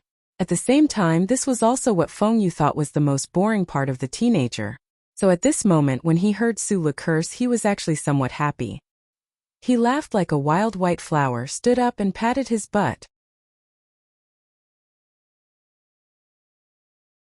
Chapter 11. After the bloody beef was fried in the pan, sprinkled with pepper and all kinds of seasonings, it began to emit a rich fragrance of the ingredient itself. The silver table knife cut through the slightly brittle surface of the meat. It was different from the scene where blood spurted out when the handle pierced through the bison's head. Although there was some blood on this piece of beef, there was more of the juices that made one want to eat it. The ordinary citizens of the Federation who ate synthetic food all year round had no resistance to this kind of natural food, let alone the shop owner and the young Sulu who loved meat like it was their life. After a wonderful dinner, Sulu cleaned up the bowls and chopsticks and hid the rest of the beef and innards in the huge freezer in the operation room next to the mine. He found that he had obtained a rare moment of leisure, and for a moment, he didn't know what to do. After standing in the room for a while in a daze, Sulu took out a bottle of red wine and 2 glasses from the drawer and went out the door. Along the broken steel ladder, he climbed to the grass above the mine. The shop owner, Feng Yu, had been in a daze for a long time. He had been watching the last ray of light disappear between heaven and earth, and then it was completely covered by the most complete darkness. Taking the glass of red wine from behind him, Feng Yu took a sip and said with a smile that wasn't a smile, "Using my baby to please me, what do you want to ask?" Sulu carried the wine bottle to his side and followed the uncle's gaze to the grassland in the distance. At this time the night was already deep, and he didn't know how spectacular the sunset would be. He knew that the shop owner must be hiding a lot of things from him, but he didn't want to ask because he only followed Feng Yu because he wanted to learn about mechanics from him, and not because he wanted to hear a touching story. Besides, everyone had their own secrets, and they didn't want to be disturbed. Actually, I'm not an idiot. Sulu suddenly opened his mouth. He did not deliberately act like he was in a difficult position, but he habitually stopped the car in front of an important word and emphasized his tone. Ever since his parents and sister died in the mining accident 10 years ago, Su Li's lonely life seemed to have lost its focus. Therefore, when he occasionally came, he would only use this kind of clumsy method to express his emotions. The young man narrowed his eyes in the darkness, appearing somewhat cautious. In fact, he had already guessed something. In the past 2 years of working with Feng Yu, other than the knowledge and practical skills of the mechanical repair methods, the ugly postures that the boss made him take and some of the daily exercises were very strange. Sulu was honest and sincere, but that didn't mean that he was brainless. It was just that he always thought that those postures in gymnastics were probably military training techniques, so he always played dumb. Perhaps it could make his body stronger? Since the boss wanted him to learn something that was beneficial to him, he would learn it. However, after killing that wild bull today, he felt a chill in his heart. His boss was just a mechanic who escaped from the army. Why did the things he taught him have such great power? Could it be that what he usually taught her was the legendary killing technique that the military had never taught to outsiders? I've never thought of you as an idiot. On the contrary, I think of you as a genius. Feng Yu removed the cup from his lips. His expression was calm, but there was a trace of a strange smile in the wrinkles at the corners of his brows. I'm not a genius either. I just don't understand. What's the use of you teaching me these things? Sulu looked somewhat helplessly into Feng Yu's eyes and asked, the Department of Defense's Mechanical Repair Officer exam doesn't test field combat ability at all. I don't want to waste time on these things. Su Li's voice began to tremble, as if he was enduring some kind of intolerable pain and suffering. Feng Yu couldn't even be bothered to look at him. He calmly said, with your personality, since you've asked, it seems like you really are conflicted about this matter. I just don't understand where your conflict is coming from. Su Li's voice was still trembling, and the sound of heavy breathing could be heard from time to time. He said angrily, this is already the 63rd year of the 37th constitutional calendar. Human civilization has already developed to this stage today. What's the use of you making me learn these things? No matter how strong a person is, can he contend against mecha head-on? Can he fly into space and fight against battleships? I understand. You want to become a mechanic who can repair the three major systems of mecha and battleships. So, in your eyes, those cold metal machines are naturally much stronger than the ant-like individual humans. Feng Yu replied coldly, but don't forget, no matter how developed humans are, they are still biological humans in the end. You're still in this shell. This shell is your final life-saving measure. It's the first-order machine you must know like the back of your hand and operate without hindrance. As for mecha and battleships, those are just more extrinsic things. Feng Yu slowly closed his eyes. A person can't hide in a mecha forever. You need to eat, sleep, go to the toilet, have sex, have orgasms, shower. A person's time without clothes takes up 1/10 of their life. Then what about the time you don't wear a mecha? Su Lu was dumbfounded. He felt that his boss's words made no sense, but there was also a strange charm to them that could not be broken through by twisted logic. Feng Yu downed the remaining wine in his glass in one gulp, and then suddenly lowered his head and laughed. Besides, the Federation is currently lacking in energy. Who knows when space battleships will become trash in the universe? Mecha don't need crystal ores. The current high-energy compressed energy is enough to support mecha's movements on land. Sulu knew that his boss was only saying so much today to convince him, but he still stubbornly retorted, besides, what life-saving? What last shell? It's not like I'm going to the Westwoods to fight the Empire's barbarians. I just want to be a mechanic to earn money, and at the same time do what I like. Why should I care so much? Let's not talk about your future because in my opinion, you might not be able to pass the Ministry of Defense's exam. Who knows, you might have to work for me for free for the rest of your life. Feng Yu laughed, and then his laughter gradually faded. Think about the people on the 3 planets in Xianglin. Think about those families that have been around for thousands of years, and even those 7 great families. Why do they always respect that old man and his students so much? Why? Isn't it because of that old man's own strength? Xianglin was the name of the capital ring. The capital ring was made up of 3 habitable planets. It was the most developed, wealthiest, and most comfortable place in the entire Federation civilization. The so-called 7 great families, to the young Sulu who lived in Donglin, were ancient, upper-class existences that were far beyond his reach. And that old man that Feng Yu was talking about. Oh my god, you're calling the war god the old man. Su Li's voice was extremely trembling. It was unknown whether it was because of pain or fear. Alright, you don't have to do the horse dance today. Do the gymnastics again. Feng Yu did not answer Su Li's shocked words. He smiled as he looked at Su Lu, who had already maintained the standard horse stance for half an hour. He thought to himself, although this kid is naturally resistant to these things, he is exceptionally serious when he does things. Other than him, which teenager can endure the horse stance test day after day for 2 years?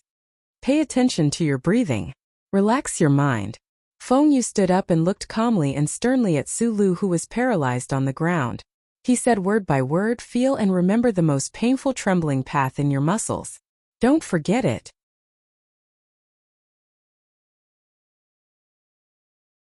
Chapter 12. Standing on the slope of the mine pit, facing the quiet night sky of the west, with the dark red city of beasts behind him, the stars in the sky of the Donglin region were so dim, as if there were endless layers of gauze shrouding the highest part of the atmosphere. In such an environment where the light was dim and changing, Su Li's blurry figure was constantly twisting and stretching. According to certain routines, he stuck out his foot, twisted his waist, lowered his body, threw a punch, turned his wrist, and extended his elbow. Feng Yu watched calmly from the side, not saying a word. It had been more than a year, and the teenager had already memorized this set of movements. There was not the slightest mistake. Even the angle of the diagonal dragging of his fingertips was not off by a bit. This set of movements that did not seem complicated could not be considered gymnastics because the routines were a bit scattered, and the movements were too slow. It was more like a dance. The problem was that compared to the famous performers of the Xianglin song and dance troupe, this dance was too stiff. It wasn't raw but raw. Su Li's movements had a bloody feel to them, as if they hadn't been roasted by fire at all. It was hard to chew on the muscles and bones. It was not stiff, but it was the reinforced plexiglass used in the operation room to bear the blade. It was also like the endless stones under the Donglin planet's grass. It was blindly hard, and every movement was so clean and neat. This stiff dance was broken down into roughly 10 movements, and every 2 movements were taken in opposite directions.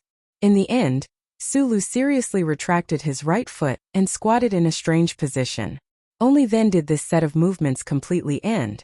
It did not seem complicated, and the amount of movement was not that big, but Su Li's face was covered with a layer of hot steam. Under the night sky of the Donglin region, he exuded a red glow. Sweat soaked his back and dripped down the corner of his tight vest. It was obvious that such a short time of movement had cost him a lot of energy.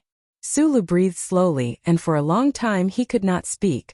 The youth's originally thin body seemed to be filled with a hidden strength at this moment. The lines of his body were very beautiful.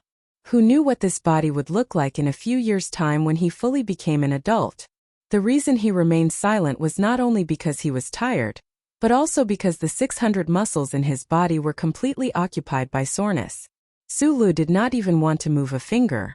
At this moment, every muscle fiber seemed to be breathing, expanding, and rubbing against each other.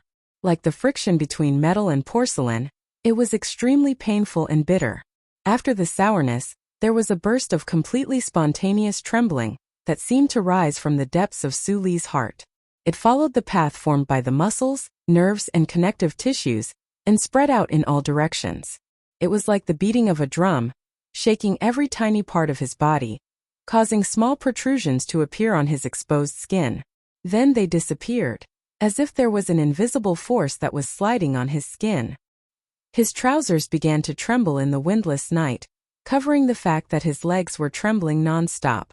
Su Lu understood why the silk muscles would heat up on their own, creating the illusion of friction. He did not know that it was because the muscle fibers of the human body were originally made up of 2 filamentous proteins that were entangled together. Of course, he did not know why these muscles were trembling, what they meant, and what they were used for. He only firmly remembered the words of the repair shop owner. He had to remember the pain in his heart, and he had to remember the path of soreness and trembling. After changing out of the sweaty clothes and taking a shower, the refreshed Su Lu once again climbed to the top of the mine with his head hanging down. He sat beside Feng Yu weakly. His face was somewhat pale, as if he was seriously ill. Feng Yu did not pay attention to him. He just casually looked at the crystal screen on his knees. The faint blue light on his face made the repair shop owner's face look somewhat cold and feminine. It's impossible to confirm whether or not Bao Longtao recognized me on the intranet, Su Lu said somewhat tiredly. With just a glance, the familiar light blue interface let the youth know that the boss had secretly hacked into the Federation's police system again today. Last time when he asked Li Wei and the group of orphans for help on Clock Tower Street, it was precisely because of these 2 people above the mine that they had already thoroughly investigated the inside story of the governor's office and the police station. Someone who could hack into the official intranet was certainly not a simple person. It was just that this seemingly ordinary repair shop owner had occasionally brought such surprises to Sulu in the past 2 years, so he was not too surprised. After all, it was not a surprise. Sometimes, Sulu would also wonder what kind of mistake the boss had made in the army that caused such a talented person like him to become a deserter. In the past 2 years, he had always had a kind of unreal feeling. He always felt that he had met an awesome person hidden in the marketplace. It was too much like a scene from a movie or TV series. It was really unbelievable. The youth did not want to inquire about the boss' past. On one hand, it was because he really was not interested. He only wanted to learn about mechanical repair. On the other hand, he was sometimes vigilant and afraid of Uncle Feng Yu's mysteriousness. He always felt that he had mistakenly entered a thief's lair. On the other hand, it was because Sulu was very good at reading people. Other than the calmness that Feng Yu admired the most, the life of an orphan allowed Sulu to develop the ability to observe people's body language. He knew that although the repair shop owner next to him looked harmless, in fact, there was a coldness hidden in his bones that could not be erased. In other words, Sulu knew that Uncle Feng Yu was a heartless and cold-blooded person. He did not want to risk his life. The news department and the production department of the Hushi Region TV station are fighting. It seems that the people behind the regional committee and the governor will also be fighting. Feng Yu looked at the words and images that flashed on the crystal screen and said with a smile, "At this time, Bao Longtao can't even take care of himself. How could he associate it with an orphan like you?"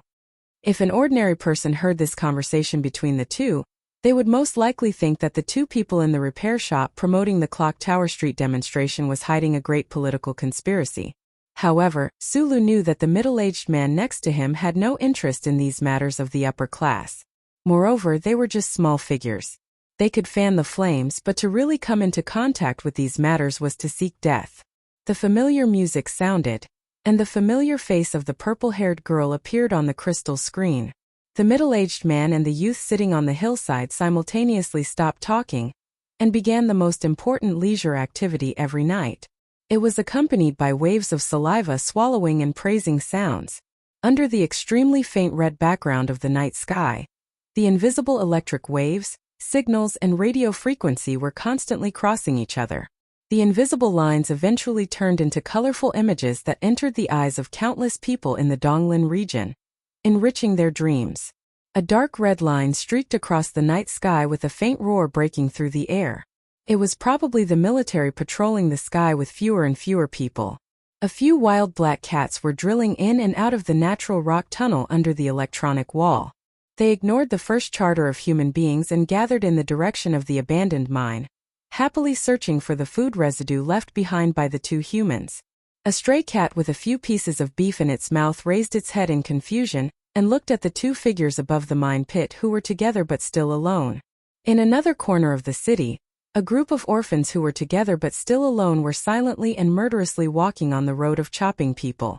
The leader, Li Wei, had his hand in his pocket, tightly holding the metal stick that gave him strong confidence.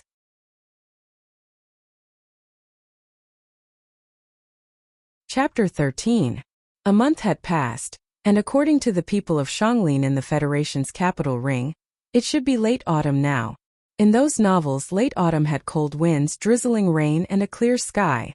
However, for the people of Donglin, the 4 seasons of this world were not very clear. Perhaps it was the dust above the atmosphere that would never be completely clear, turning the entire planet into a strange glass room. The so-called late autumn was just an extra layer of clothing. Sulu wore a navy blue jacket today. The style was somewhat like a uniform, and it added some youthful vigor to his ordinary face. He was currently sitting outside the window of a repair shop on Fragrant Orchid Street, seemingly unintentionally, but actually vigilantly observing the situation across the street. At the diagonal corner of 4th Street was the building of Hushi Region's 2nd Police Station. A middle-aged man in a trench coat walked down the slightly damp steps with waning interest and got into a car. The police officers around the car saluted him, but there was some sympathy in their eyes. Seeing this, Su Li's mood relaxed a little.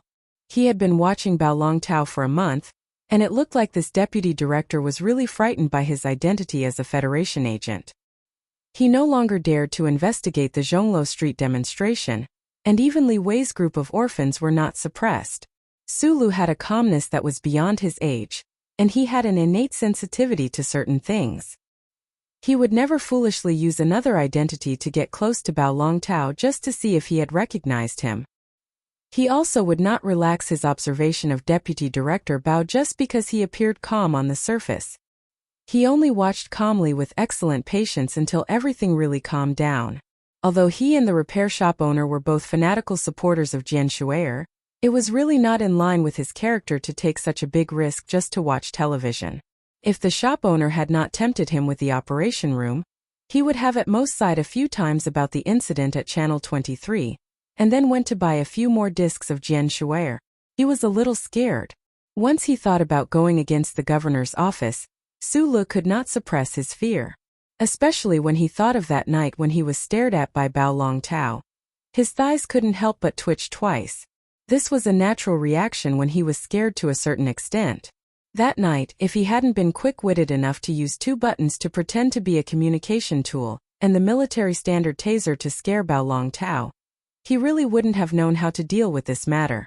The finger that was pointing at the electronic monitor in the night wind seemed stable and arrogant, but in fact it was incomparably terrifying. Pretending to be an agent of the Federation. When he thought of this, Su Li's expression turned ugly.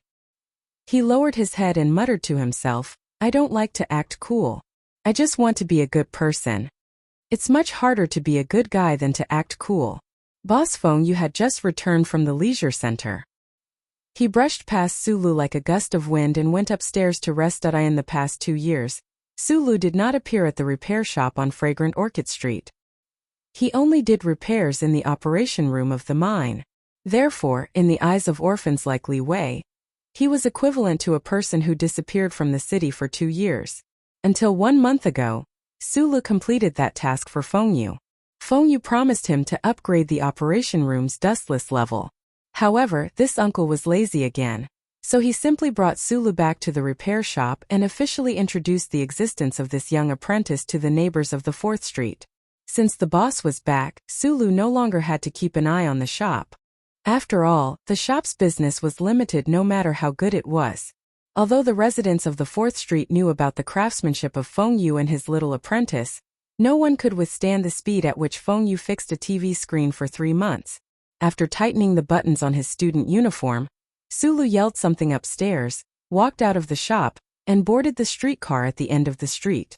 Hundreds of years ago, after the invention of the Jingnong high-energy battery, both trolley and trackless buses broke free from the constraints of the 2 braids on the top of their heads and began to travel freely in the city.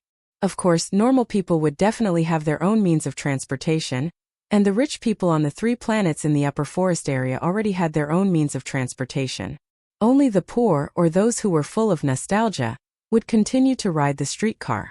Sulu had both advantages and disadvantages, so he was naturally a long-term passenger of the streetcar.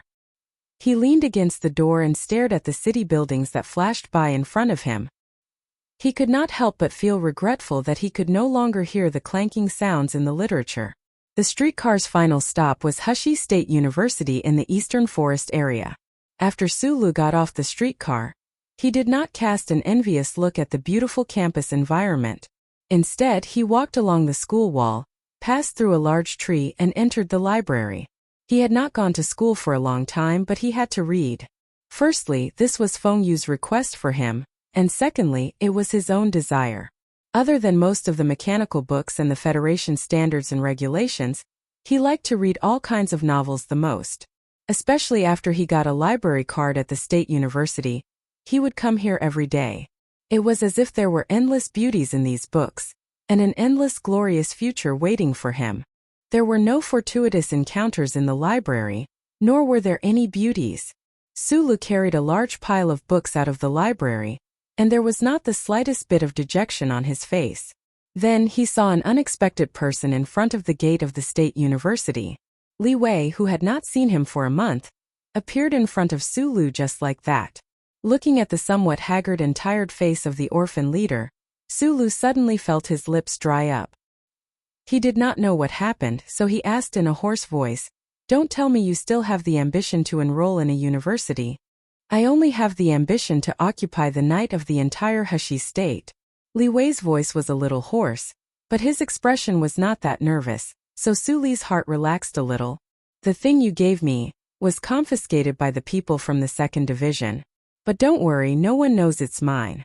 Li Wei licked his dry lips. After fighting with another gang for an entire night, he was indeed a little tired. Su Li's eyes lit up, not because of excitement, but because of nervousness. His thighs started to twitch uncontrollably, and he felt the books in his arms become heavier and heavier.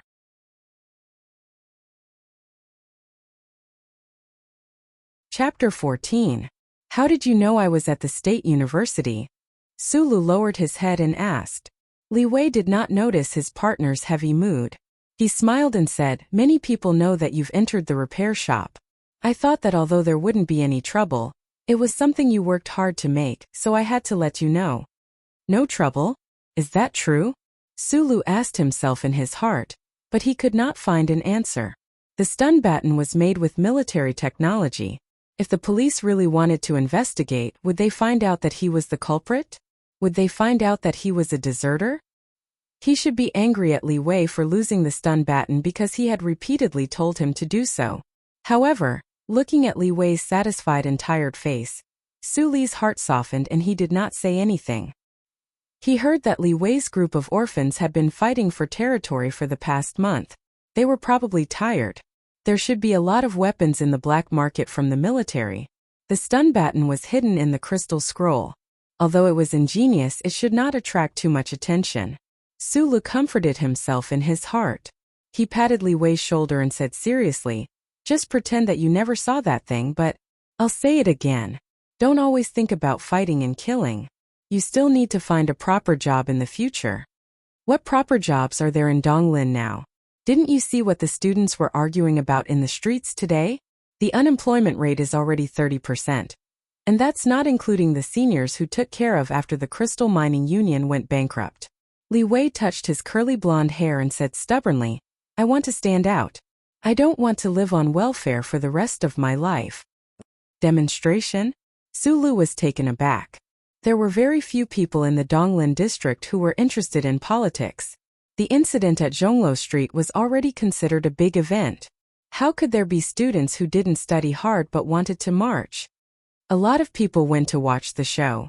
I heard that it was organized by the Veteran Association. Li Wei took the heavy book from his hands and walked towards the street while explaining. I heard that there was a problem with the election in the capital ring. The opposition parties felt that it was unfair and organized a demonstration across the federation. Oh. Sulu was very worried at this time, so he answered casually. He, Li Wei, and the other orphans knew nothing about politics, so they kept a respectful distance from it. They did not want to touch it, nor were they interested in it. Although there was indeed unfairness in the Federation society, for example, the upper class led by the 7 great families always had a better life than the common people. The dark oppression was always hidden under the bright cloak of law and justice. But what did this have to do with them? They had grown up in an unfair environment, so they were already used to it. It was hard for them to be hot-blooded. Back at the repair shop on the 4th Street of Xianglan Avenue, Sulu hesitantly told his boss, Feng Yu, about the police intercepting the taser batons. To his surprise, Uncle Feng Yu was not worried at all. He seemed to think that his identity as a military mechanic who defected would never be exposed. In fact, this was indeed the case. In the next 10 days or so, other than the shock of the Federation's demonstration, nothing new happened in the Donglin district. The use of military weapons in gang fights was just a small matter that could happen anytime and anywhere in the Federation society. No big shot would have the time to cast their eyes on this small repair shop. However, Sulu was still cautious. He always felt that there was an uneasy feeling. He always felt that the taser batons that had fallen into the hands of the police would bring him some kind of trouble, but he did not know whether this trouble was big or small. Therefore, he began to actively strengthen his practice of that set of movements. He often returned to the mine to accompany the stray cats and kept performing the stiff dance. One day, Feng Yu looked at him, who was sweating profusely, and said sarcastically, "Didn't you always think that individual strength is useless in front of metal machinery? Sulu closed his eyes and felt the trembling of every muscle in his body, as well as the trend of the trembling becoming more and more obvious. He tried to find the true effect of this trembling.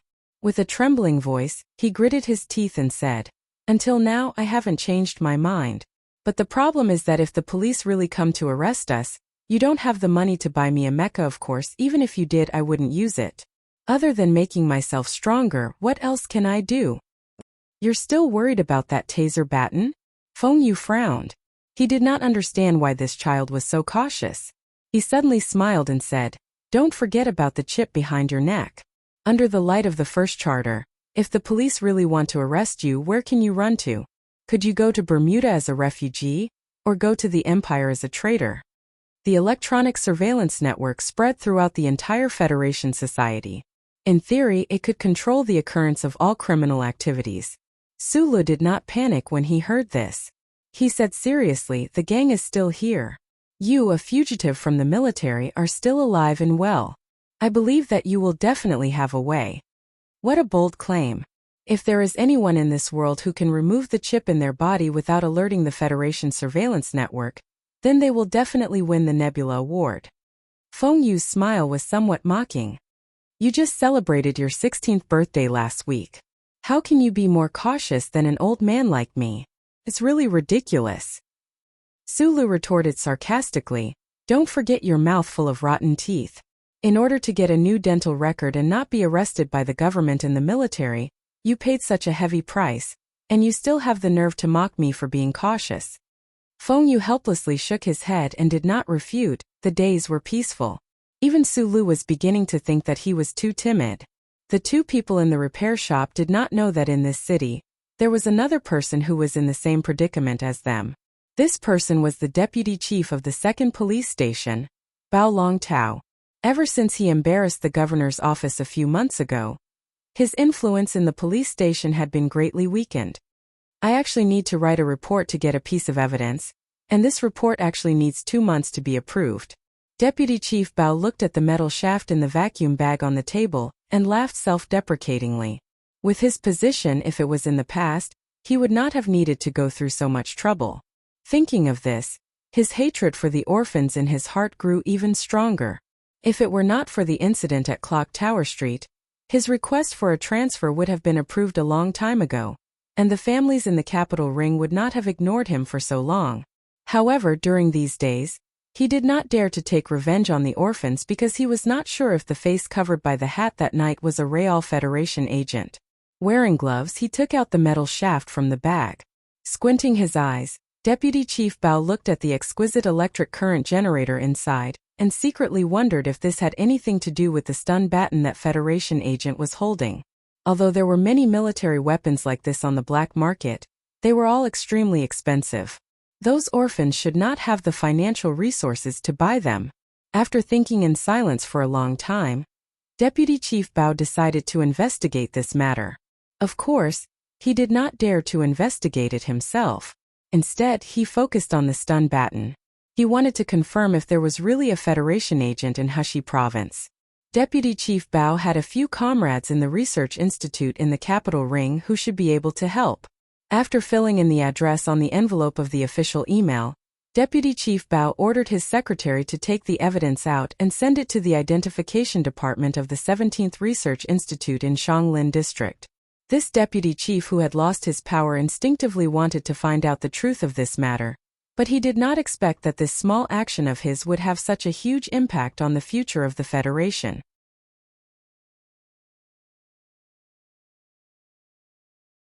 Chapter 15.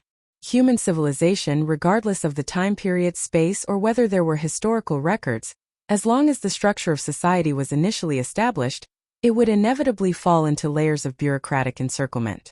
The Federation, which had more than a dozen habitable planets and a large number of resource planets, was no exception. Due to the large population and the expansion of the territory into space, this bureaucratic encirclement appeared to be even thicker. An official mail package from the 2nd police station in the capital of Hushi State in the Eastwood region embarked on its long journey under the encirclement of bureaucratic encirclement. Oh right, before it departed, It was stamped by 3 departments in Wuxia State and went back and forth twice between the Aviation Department and the Logistics Department before it boarded the spaceship to the capital ring. 3 months later, this official mail package arrived at the administrative planet of the capital ring, which was also the place the Federation people called Shanglin. It lay quietly in a clean and tidy box, sitting silently in the corner of the car. After leaving the airport, it traveled all the way through the express highway between the green forest and beautiful buildings. After 4 hours, it arrived at a government agency outside the capital. The Information Receiving Department of the 17th Research Institute of the Federation signed the receipt, then categorized the package and put it on an automatic document transmission belt. Accompanied by the slight sound of the machine, the package numbly passed through the passage between the walls and entered a well-lit office. A deputy director of the department saw the package on the table. He pushed his glasses up curiously and looked at the unfamiliar address on the package. He frowned for a long time before he remembered that this somewhat familiar handwriting was written by a distant comrade. Old Bao has been in that godforsaken place for more than a decade. I'm afraid he has become muddle-headed, the deputy director thought in his heart. He received an email from Deputy Director Bao 3 months ago, but now he had forgotten the seriousness of the other party's request. Why does the police station need the research institute to verify the evidence? How much does it cost to send it from Eastwood? This kid is not afraid that the committee will say that we are wasting the taxpayers' wealth. The deputy director shook his head with a headache and pressed the communication device on the desk. A researcher wearing silver glasses walked in. His hair was white, and it seemed that he had been in the 17th Research Institute for a long time. The middle-aged researcher looked at the deputy director and asked, "Director, what's the matter?" Here is a piece of evidence sent by the Donglin Police Headquarters. The request for identification is also in the package. Take it to the lab and have a look, the deputy director said casually. The middle-aged researcher glanced at the official mail package and found that the signature was not from the Donglin Police Headquarters, but from the 2nd Police Station of Wuxia State. He immediately understood. According to the level of the police station in the state, it was very difficult to be qualified to apply for the appraisal of the 17th Research Institute. It seemed that the deputy director had accepted the personal request, but since the other party had used official channels, it was naturally not convenient for him to ask more. Which aspects do you want to appraise? The middle-aged researcher took off the glasses on the bridge of his nose and looked at the package carefully. He asked, "Is there a time limit?" "No." The deputy director waved his hand and recalled the contents of the email. He said, "The main thing is to compare the craftsmanship and see if it has anything to do with the special task force or the military. The villagers in Donglin are very worried that this thing came from the military." The middle-aged researcher smiled and did not say anything. He turned and left the room. The next day, he returned to the office and reported the results of the previous day's appraisal to the director. There is no code in the core material, so it shouldn't have come from the military. However, the craftsmanship does have something to do with the military. I think it's a replica made in Bermuda. The director asked. There's nothing strange, right? No. Just like that. Deputy Director Bao completed the appraisal request reluctantly. After receiving the official reply from the 17th Research Institute, the deputy director still could not confirm whether the figure in the night was a Federation agent. The metal stun baton that had been appraised was repackaged together with the package and the application for identification. It was then placed in the huge underground storage room of the 17th Research Institute. Its historical mission seemed to have come to an end at this moment. According to the Federation's regulations on evidence, if there were no major accidents, it was destined to quietly stay in this huge, gloomy, dark, and quiet storage room for the rest of its life. It would never be able to leave again until it was gradually forgotten by people. 1 day, 2 days. 1 month, 2 months. It stared at its companions who shared the same fate as it in loneliness. It did not know how many years it would have to stay in this place. Fortunately, the Federation's conditions were good. It did not have to worry about being covered in the dust of history and annoying spider webs. The river of time moved forward silently. It was the spring of the 65th year of the constitutional era. It had been 2 years since the stun baton arrived at the 17th Research Institute in the capital ring. Suddenly a thin hand picked it up again. Chunjiang. a student who had just graduated from the National Shanglin University, passed the Federation's recruitment and entered the 17th Research Institute. Then he was sent to the storage room to manage it. This new employee, who was still passionate, was obviously not corrupted by the stale bureaucratic atmosphere. He still maintained his curiosity about things. He had been in the storage room for 40 days. He was in the middle of recataloguing the evidence. Then he saw the transparent vacuum bag and the metal shaft inside the bag. There's actually a stun baton hidden in the crystal screen. Interesting. Chen Yijiang laughed. Then he began to register the evidence. However, after the registration, he did not put the evidence back in its original place. This was because he especially liked to make small things by himself in school. At this time, he felt that this evidence was very interesting, so he was interested in studying it. As the research deepened, it was normal for the Federation to re-examine the evidence. However, no one was willing to do this kind of extra work without overtime pay. 3 days later, Chen Yijiang, whose eyes were full of joy, finished a paper and posted it on the Research Institute's website. The title of the paper was Structural Characteristics of Evidence Number AW3278.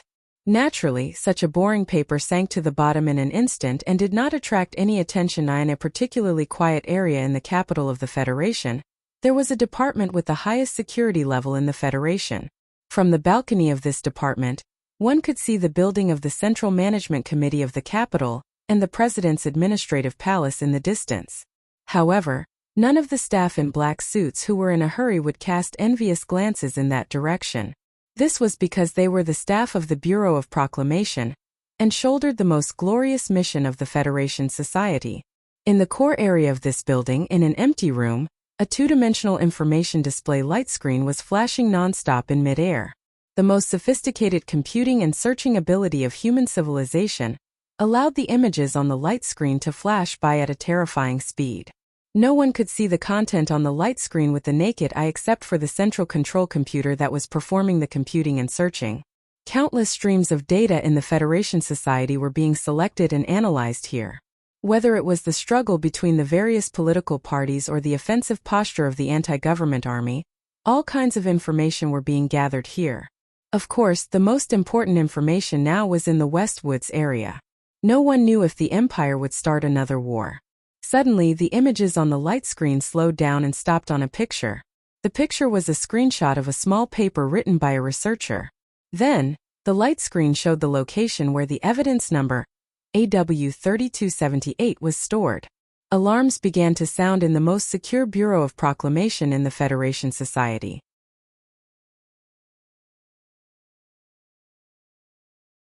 Chapter 16. Beep beep beep beep. The gentle yet urgent alarm rang through the entire Bureau of Proclamation. The staff in black suits raised their heads in astonishment and stared at the crystal screens in all directions of the building.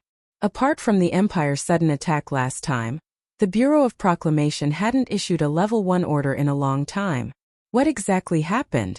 Amidst the alarm, the central computer's light screen began to flash again. A printed copy of the thesis and its analysis had already appeared directly on the Bureau of Proclamation's director's desk. The alarm that had already shocked the entire Bureau of Proclamation didn't cause the old man's expression to change in the slightest. He coldly glanced at the contents of the document, and the corners of his lips curled slightly. After disappearing for 12 years, he finally showed his tail.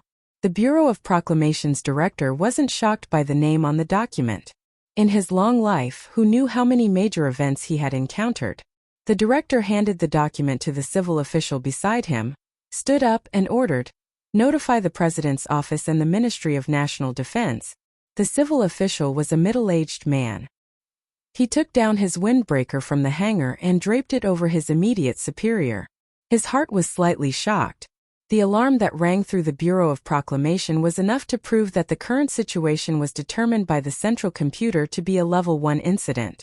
However, the director didn't seem to care. But if he really didn't care, why did he notify the President's office and the Ministry of National Defense? The Bureau of Proclamation's director leaned on his cane and walked along the quiet passageway toward the outside of the Bureau of Proclamation. The middle-aged civil official silently followed behind him. His eyes quickly swept over the document and then he saw that name. Yufeng? Yufeng. The middle-aged civil official's pupils immediately constricted. He thought of the war from more than 10 years ago as well as the most shocking event of that war. It turned out that the central computer had found Yufeng's whereabouts. No wonder the director immediately notified the president's office and the Ministry of National Defense. Back then, the former president swore in front of the cameras of the Federation's television station that he would definitely capture this traitor, who colluded with the empire and buried more than 10,000 elite soldiers of the Federation. The Ministry of National Defense, on the other hand, was under enormous pressure because of the appearance of such an unforgivable traitor in the military. If they were to find out that the mechanic Yufeng was still alive and well in a certain street in Donglin district, the entire military would probably be enraged. Through the portable communication device, he immediately notified the president's office and the Ministry of National Defense. The middle-aged civil servant took a few steps forward and stood behind the director. He said in a low voice, "The meeting is at 2 o'clock in the afternoon. I'm going to play golf with someone this afternoon." The director waved his hand and continued to walk forward with the help of his crutch. He did not even stop walking. The Bureau of Proclamation found the mechanic. As for whether the Department of Defense sent the army or the president sent the special task force to capture him, what does that have to do with us? You will attend the meeting in my place this afternoon. The middle-aged civil servant was stunned. His current position was only the assistant to the director. According to the secret meeting of the Bureau of Proclamation, he had no right to speak on behalf of the Bureau of Proclamation. But out of habit, he did not object, nor would he fearlessly criticize the director for only thinking about playing golf under such circumstances. He calmly replied, "Yes, I understand." The middle-aged civil servant respectfully watched the director's old but still tall figure disappear around the corner. Only then did he stand up straight. He was not surprised by the director's calmness or even indifference. He did not find it strange that the director ignored the joint meeting in the afternoon. It was because he knew that as the director of the Bureau of Proclamation, he had enough qualifications to look down on the aides in the president's office and the officials in the Ministry of National Defense. Moreover, the family behind the old director was one of the oldest and most respected among the 7 great families. The old director of the Bureau of Proclamation sat on the battery-powered scooter behind the building. He tossed his crutch to his secretary and looked back at the building he had been in for many years. A trace of doubt and unease suddenly welled up in his heart. That mechanic Yufeng was indeed the most famous traitor in the Federation's 300 years of history. But this kind of thing could have just been sent directly to the Ministry of National Defense, which had been accumulating anger for more than a decade. Why did the central computer have to send a first-level command? A trace of inquiry flashed through the director's pair of deep and calm eyes. In the eyes of these important figures in the Federation's upper echelons, no matter what kind of heinous and earth-shattering things the mechanic Yufeng had done in the past, he was still just a small character. He was not willing to spend any more time on this matter and stop thinking about it. Not long after he left the Bureau of Proclamation, in the Bureau of Proclamation's most heavily guarded central control room, the light screen was still flashing incessantly. In the empty room there was a strange smell. A line of small words flashed on and off at the bottom of the light screen. There was no record of anything. The line of small words read, "First-level target, re-entering vision." At 12:15, an entirely black fleet of vehicles entered the 17 Research Institute in the outskirts of the capital. Under the shocked gazes of the bespectacled researchers, the staff of the Federation's Investigation Bureau sealed off the storage room and brought back the researcher, surnamed Chan, who had just graduated from university, for investigation. At the same time, the evidence serial number, AW3278, was also carefully sealed. Meanwhile, the deputy director in charge of this matter also helplessly boarded the black car. At 2 in the afternoon, a small meeting was held on the 3rd floor of the Bureau of Proclamation. The middle-aged civil official who represented the director of the Bureau of Proclamation at the meeting distributed the documents to the heads of the various departments who were already in the know. Then, he calmly said, "The central computer has given a first-level command. Although it is a machine's analysis, there should be some logic to it. Although it has already been more than a decade, The Federation will definitely not allow any criminal to escape the punishment of the law, let alone the fact that Yufeng committed the crime of treason. A colonel from the Ministry of National Defense said with a gloomy expression, "This is a disgrace to the military. The minister has instructed that this matter must be handled by the Ministry of National Defense. It's not a problem who is in charge." The president's office had only sent a mid-level official today. He looked at the colonel from the Ministry of National Defense and said seriously, "The key is to capture that person. Mr. President does not know about this matter for the time being." The security consultant believes that since this mechanic was a top student in the military academy and had many friends in the military, and because of these connections, he was able to escape, this arrest operation should still be handled by the Special Task Force, with the Ministry of National Defense assisting. Everyone's goal is the same, so there is no need for too much debate. Why don't we take a look at the plan of action drawn up by the Bureau of Proclamation? The middle-aged civil official from the Bureau of Proclamation calmly pressed a button, and the plan appeared on the large screen on the wall. Although this mechanic is a minor character, if we want to capture him and bring him back to the capital for trial, it will not be so easy. The central computer recommends this operation will be carried out by the 4th Military Region of the West Woods, with the assistance of the East Woods Police Headquarters. The 4th Military Region. The colonel from the Ministry of National Defense nodded, very satisfied with this arrangement.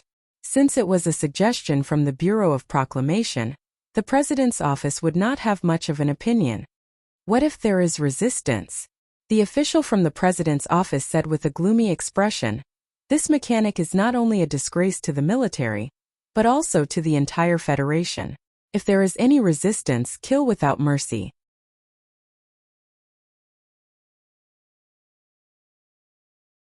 Chapter 17. A huge commercial spaceship was suspended in the boundless universe.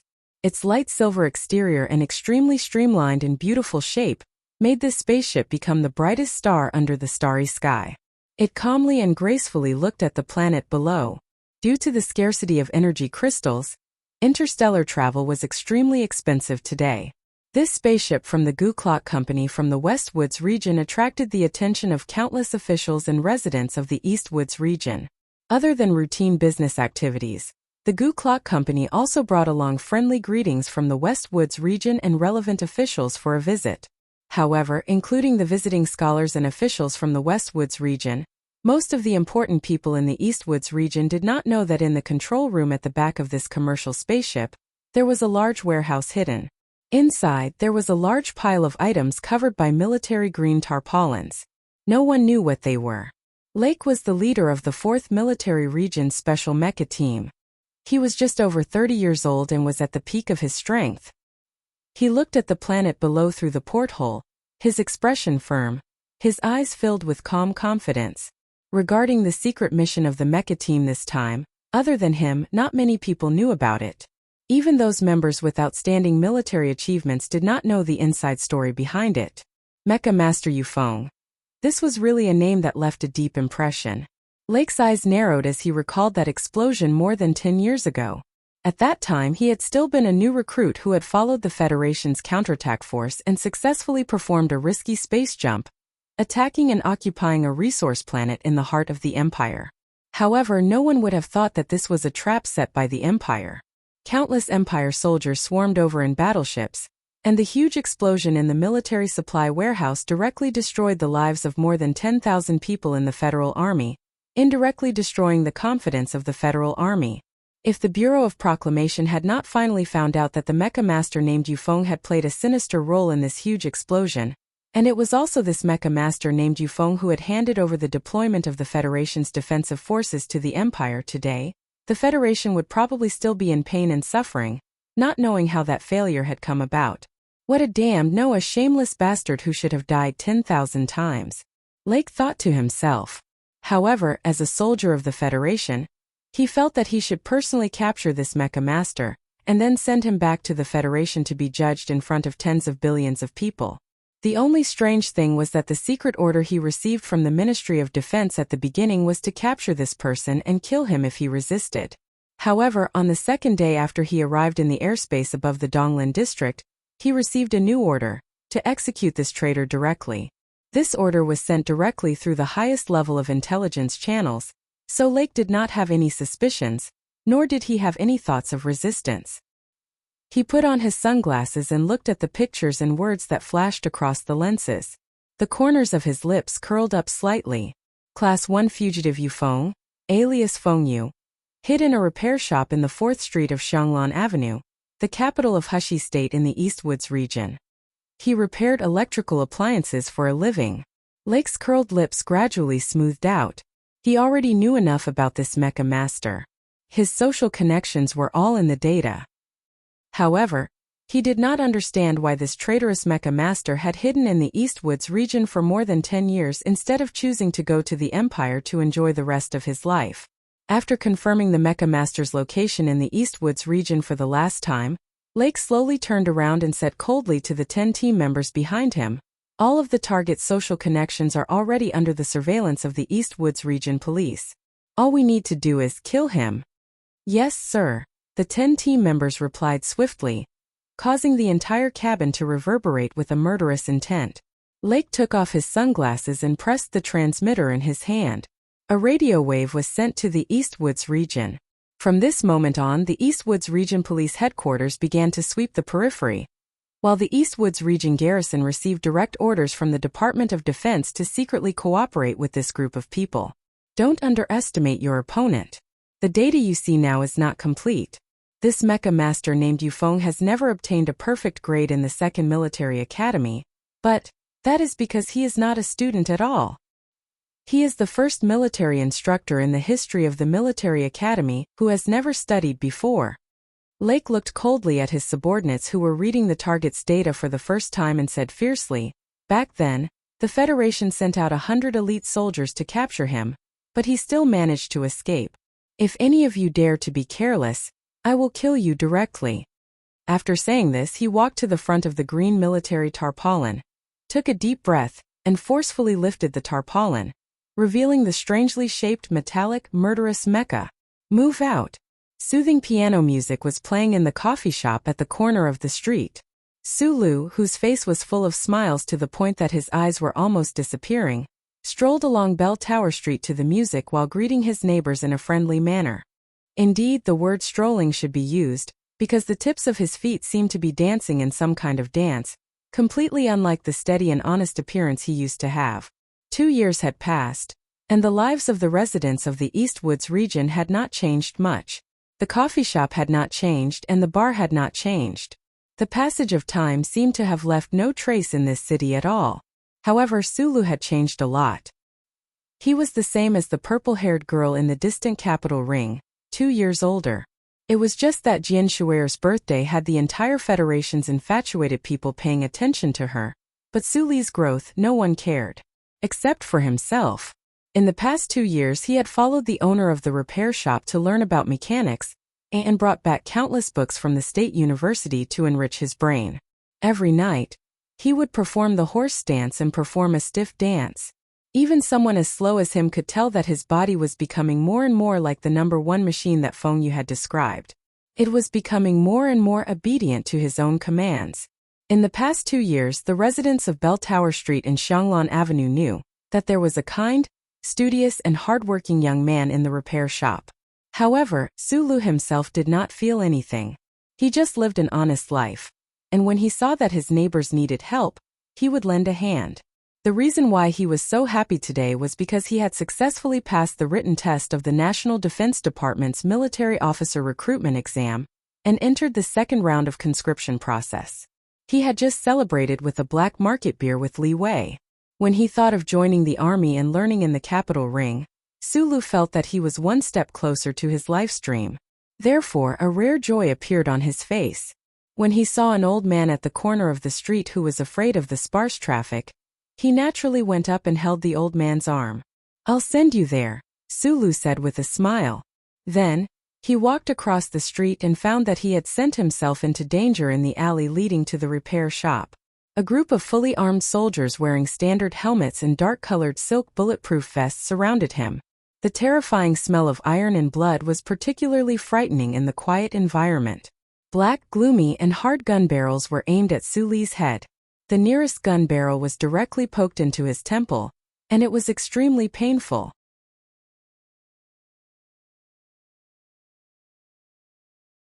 Chapter 18. Because of the existence of space dust, the sky in Donglin district was never bright and blue like a picturesque scene. Naturally, it was difficult for the blazing sunlight to dazzle people. But at this moment Sulu thought he was dazzled by the sun. Otherwise, why would there be a large group of wolf-like, fully armed, and ice-cold soldiers in the quiet Zhonglo street? What was even more absurd was why these soldiers would point their guns at him. A soldier wearing a black cotton mask seemed to say a few words to him, but when it entered Suli's ears, it became a buzzing sound because he didn't wake up at all. He opened his mouth woodenly and looked at everything around him stupidly. With a bang, a soldier smashed his head with the butt of his gun. A stream of blood flowed out. Suli's body swayed, but he didn't fall to the ground. Instead, it was the smell of blood and the pain on the left side of his head that made him wake up. He confirmed that he was in an extremely absurd situation. This group of fully armed soldiers were pointing their guns at him. The gun barrel that was still pressed against his temple was incomparably cold and hard. Sulu was naturally calm and steady, but after all, he was only a 17-and-a-half-year-old orphan. Facing the gun barrel so close to him, he shuddered at the thought of a careless movement that could make his big head become a half-rotten watermelon by the metal bullet fired from the gun barrel. So he shivered and trembled. His thighs twitched as if an electric current had passed through them. Fortunately, he didn't wet his pants. Name. The buzzing sound from the already impatient soldier's mouth finally became a clear and cold-blooded question. Sulu subconsciously replied with a trembling voice, "Sulu." A flat metal detector extended to the back of Suli's neck and stuck to his skin. A chill from the depths of his heart made countless small bumps appear on his skin again. Among the beeping sounds, the data collector in the shortest amount of time read the data of the chip in his neck and transmitted it back to the branch database. It confirmed his identity and all the records from his birth to this day. Target 2 confirmed. The soldier who asked the question coldly said into the communication device. Then he grabbed Suli's hair and violently pushed him into an armored vehicle at the back of the alley. Sulu didn't struggle because he knew it was useless. Although the soldier who grabbed him didn't seem to be stronger than the bison in the sanctuary, the dozens of cold gun barrels around him were too intimidating. He did not shout for help either. All these years, he had always wanted to pass the National Defense Officer examination, so he had a certain understanding of the military. Naturally, he could clearly distinguish that these silent and solemn soldiers were real, and not daring kidnappers who dared to impersonate the Federal Army. But he did feel insulted, because being dragged by the hair on the ground was a very insulting posture in itself. It only took a very short time for Sulu, whose face was covered in blood, to figure out why these soldiers had come. It seemed that Uncle Feng's identity had finally been exposed. But Uncle Feng had been hiding in this city for more than a decade. Why would the Federal Army suddenly find traces of him? And why would a mere mechanic who escaped from the military attract so many fully armed soldiers to come and arrest him? The ones in charge of arresting Sulu were the garrison troops of Donglin. After they dragged the young man into the carriage, they tied a special plastic wristband around his wrist and covered his face with a black cloth. After that, they no longer paid any attention to him. The vehicle started moving. Sulu felt a burning pain on his wrists, and the wound on his forehead was still bleeding. Such rough treatment made the youth realize that he was facing a truly heartless state machine. He would not make any meaningless resistance. He could only silently calculate in his heart where this military vehicle was going. The military vehicle stopped. No soldiers paid any attention to the poor youth. There was not even a sound. The tough quality of the Federal Army was evident. In this long and unbearable silence, Sulu, who was huddled in the corner of the vehicle, was as pitiful as an abandoned shrimp. Angry footsteps crushed an ammo box outside the military vehicle. The angry voice scolded the soldiers around the vehicle until they could not raise their heads. "You guys have been keeping an eye on him. Why did you let him escape?" "What person escaped?" Sulu turned his body slightly, silently praying that the officer was talking about Uncle Feng. Colonel Lake took off the glasses on the bridge of his nose. The fury in his eyes was enough to burn the dozens of fully armed soldiers around him to death, but he forcibly suppressed his emotions. After all, these people who were cooperating with him on the ground were soldiers of the Donglin garrison. Except for this operation, they were not under his jurisdiction. He had enough reason to be angry. In order to capture or kill that mechanic named Yufeng, the Federation had prepared for several months. There had been no problems with the ground surveillance. Why was it that when his mecha squad had just arrived on the planet's surface in a battleship, the mechanic had suddenly disappeared from the repair shop at 4th Street of Fragrant Orchid Avenue? It was 3 o'clock in the afternoon, the time when humans were at their laziest. It was also the time when the attack was scheduled to begin, but before the attack began they suddenly lost their target. Lake felt a chill in his heart. In the temporary operation camp outside the 4th Street, a large ultra-thin light screen had been erected. Countless light dots were moving slowly and quickly. The target circled by a black line and marked as one was flickering in and out of existence on the light screen, making it impossible to catch a glimpse of it. Lake stared at the light screen coldly and did not speak for a long time. He knew the entire process of this operation. From the Bureau of Proclamation finding the taser baton, the Federation's early investigation easily found the Deputy Director of Hushi Prefecture's 2nd Branch, Bao Long Tao. Then they found the leader of the orphan gang, Li Wei. Then they found Li Wei's good friend, Su Lu. Finally, they locked onto the owner of the repair shop. From the chip's data, they easily eliminated Su Lu, so the owner of the repair shop was naturally Yufeng. But Lake did not expect the most wanted criminal of the Federation to have the ability to avoid the glory of the first charter and slip away under the eyes of the surveillance officers in the electronic surveillance network that covered the entire human world. The Eastwood region was too far away from the capital planet. The central computer surveillance could not be real-time, and there was at least a 4-minute delay. The mechanic obviously used this delay to fool everyone, and the opponent must have a way to temporarily block the chip signal. With this thought in mind, Lake's heart became heavier. He now fully understood why the Bureau of Proclamation's central computer listed this as a top priority, and why he received the order to kill the target directly. A criminal who could avoid the glory of the charter was a terrifying figure. If the truth of this incident were to spread to human society, it would set off an unquenchable wave. Target 1 was already injured when he escaped, a military officer reported. At this time, the entire planet has completely sealed off all aircraft takeoffs and landings. He can't escape. Even if there is a 4-minute time difference, the encirclement will become smaller and smaller. At most, in one more night, we will be able to catch him. I can't wait one more night, Lake said with a cold expression. Where is the apprentice of the repair shop? Su Lu, covered in blood, was brought over. Lake frowned slightly. He was not very satisfied with the methods of his Eastwood colleagues, but he knew that the situation was urgent. Naturally, he would not say much. He looked at the youth and said coldly, I want to know where your boss might be hiding. The black cloth was pulled down, and the light in the room made Su Lu squint. He looked at the colonel in front of him and maintained his silence. A fist smashed into his abdomen. The intense pain almost made him vomit. However, Su Lu still only squinted his eyes and looked at the soldiers around him, maintaining his stubborn silence.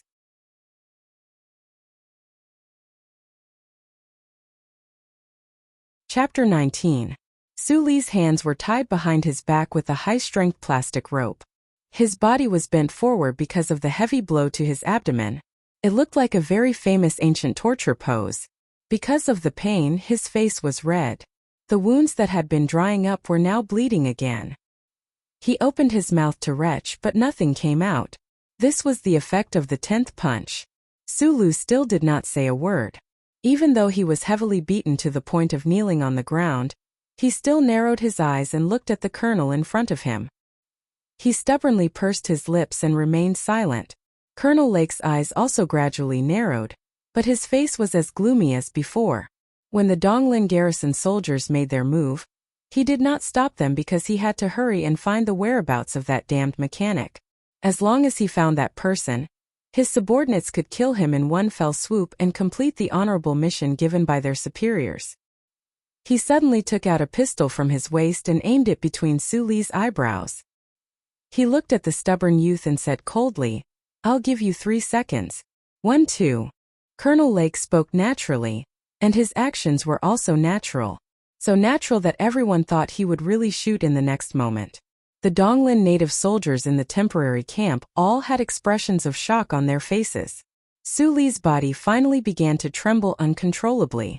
However, after Colonel Lake said 3 times, he still only silently looked forward. His eyes were full of stubbornness and persistence. It was as if he was not afraid of the black barrel of the gun at all. Colonel Lake's pupils contracted slightly. He once again studied the youth seriously. He already had enough information on Target 2, but when he truly faced him today, he realized that all the information was not enough. Not many 17 or 18-year-old youths could face the violent intimidation of the army and still be so persistent with the threat of death. However, the youth in front of him did it.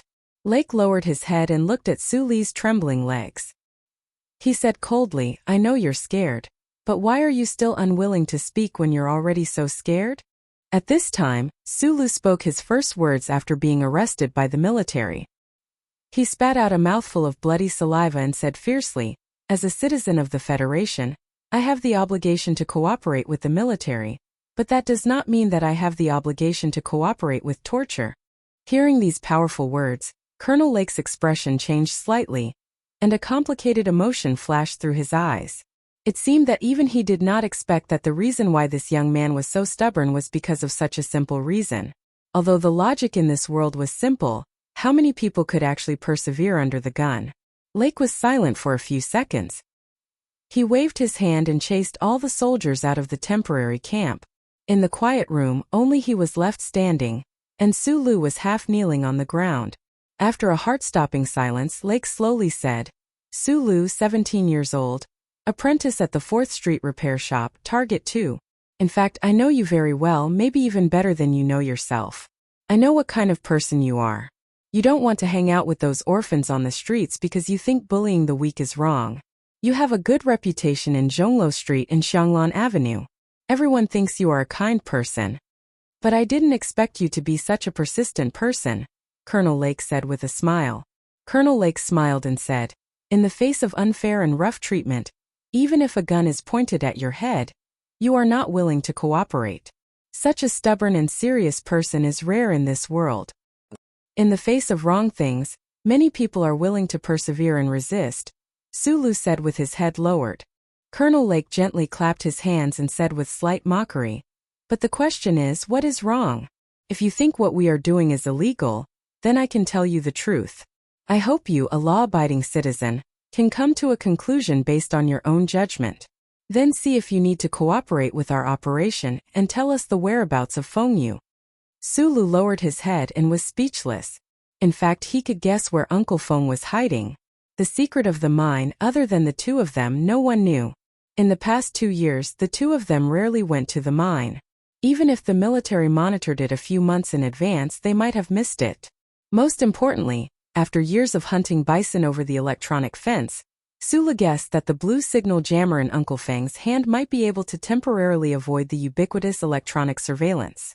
It was also because Su Li was thinking that the truth Colonel Lake revealed did not shock him too much. Instead, he fell into deep thought once again. He is a traitor to the Federation. He is a thug with the lives of more than 10,000 soldiers at his hands. Under these circumstances, do you still insist that our methods are illegal? Colonel Lake looked at Su Li mockingly, using this tone and expression to continuously attack the youth's heart. "I don't believe it." After a long silence, Su Li suddenly said, "If he is a spy colluding with the Empire, why is he hiding in Donglin instead of the Empire? You also know that he seems to have this ability." Colonel Lake was silent because he knew that this youth was very relaxed and very simply pointed out the only loophole in this matter, which was also the loophole that he had asked himself on the spaceship. Su Li suddenly raised his head and said seriously, "The court has not announced a verdict, so he is innocent, so I don't believe it." Believing was believing. An uncle who had been with him for 4 years was obviously more trustworthy than these murderous soldiers. But even so, the glory of the Federation's charter still made Su Li's eyes flash with a strong sense of uneasiness. Colonel Lake noticed the change in emotions in his eyes and calmly asked, "Of course we need to try him in court, but the problem is that he is a fugitive. If we don't catch him, how can we bring him to justice? So whether it is for the sake of justice or for the fairness of the law, I need your help." He originally thought that his words would be able to destroy this youth's strong mental support, although he did not understand why this youth believed in procedural justice so much. However, Su Li's next words completely disappointed him. "You are not here to arrest him. I believe that you don't even have an arrest warrant." Sulu looked at this colonel, his eyes narrowed even more, but a sense of unswerving determination seeped out. "You are here to kill him. Even if you are soldiers, you cannot kill without trial, so please forgive me. Unless I can ensure his safety, I will not reveal his whereabouts." Colonel Lake followed Su Li's gaze to those dots of light on the screen. After a moment of silence, he said, "How do you know that we are here to kill and not capture?" These words were a tacit acknowledgement of Su Li's deduction. Sulu sat on the ground, lowered his head and said, "Those blue dots of light are mecha, right? The B4 assault formation has only one purpose, and that is to kill without any way out. Since you only want to kill him, why should I help you?" "I remember now. You've already signed up for the National Defense Officer examination, but you studied mechanics. How could you recognize the B4 assault formation?" Colonel Lake walked up to Sulu, lowered his head and said coldly, "It looks like I can confirm that you are Yufeng's student. You will be thrown into prison for being an accomplice to treason. Believe me, you will only be able to look up at the starry skies and the battleships in them from prison for the rest of your life." Colonel Lake walked out of the room and ordered the soldiers outside. "Continue questioning." The sound of electricity and the sound of fists and feet hitting flesh rang out in the room. Colonel Lake lit a cigarette and contacted the Bureau of Proclamation in the Capitol Ring. After confirming the general location of Target 1, he issued the order to pursue. At this time he felt slightly more assured. As long as that mechanic was still within the Federation's range, he was confident that he could find him and bite him to death. Inside the room, Sulu was knocked to the ground by two soldiers. His hair was messy, and his body was covered in blood. No one noticed that his arms that were tied behind his back were gradually trembling. His fingers that were spread out weakly gradually clenched together into a fist.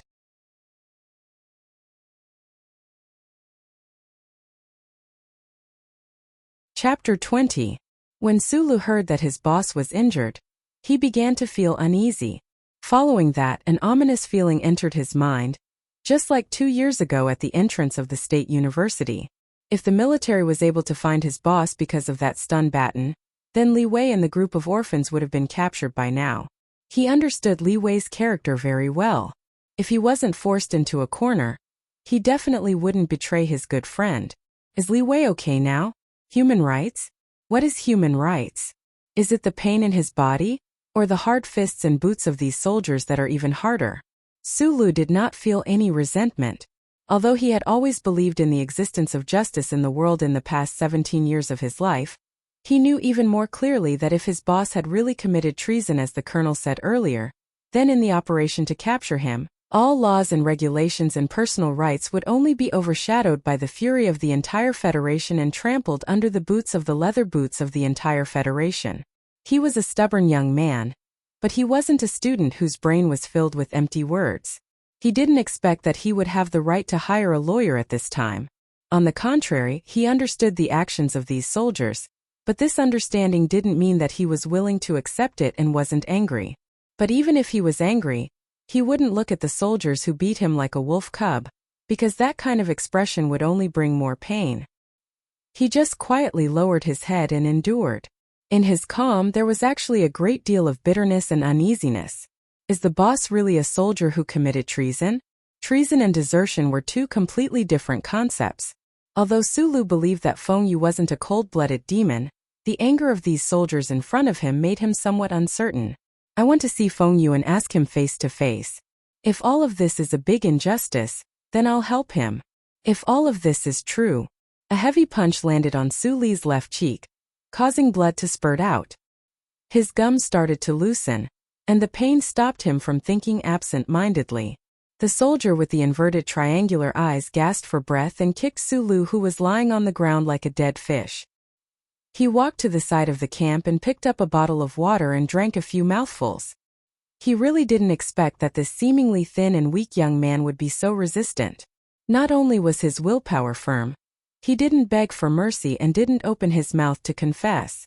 The most amazing thing was that the young man actually didn't faint under such a heavy blow. The last punch that landed on the young man's left cheek was powerful enough to knock out half a row of teeth.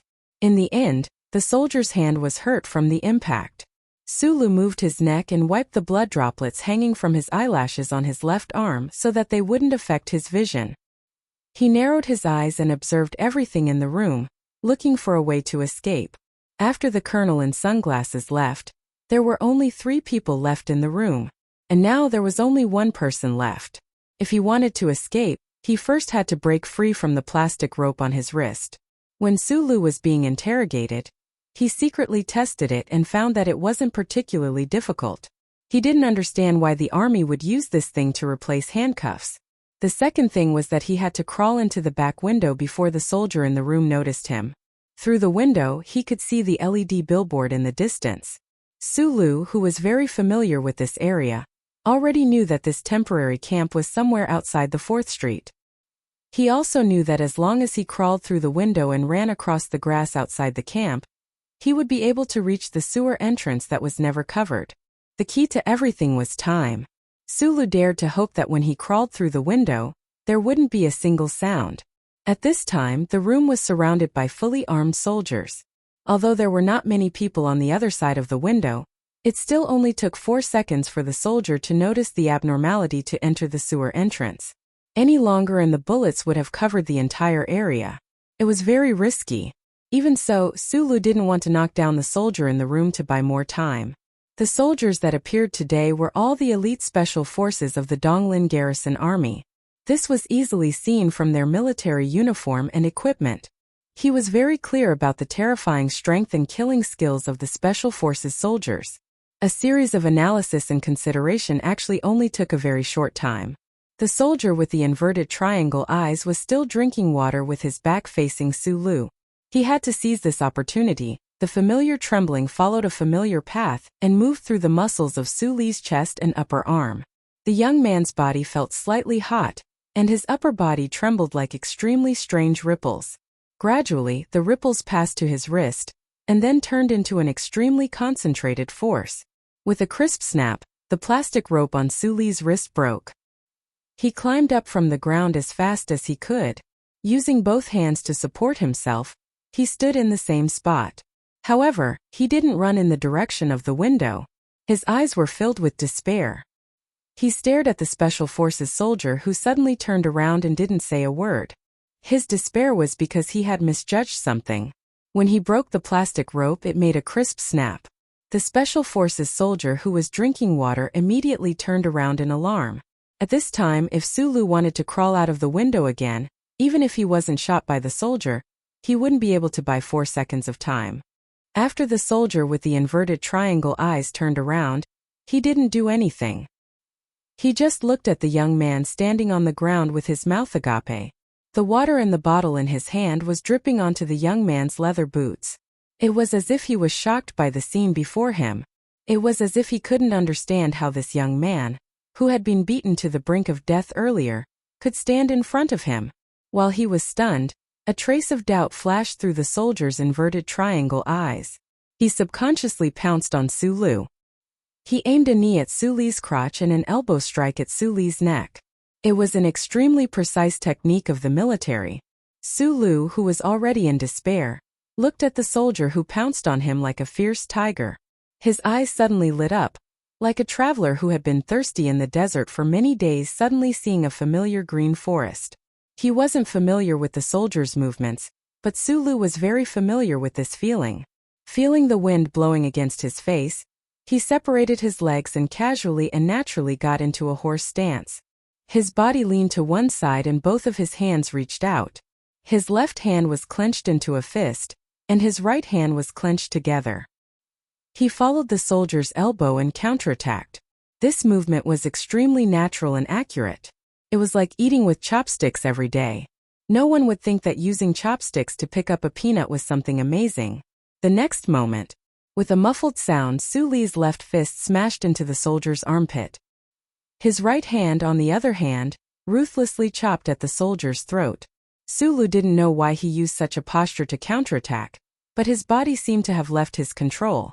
According to some instinct, without the slightest delay, he quickly took another step forward.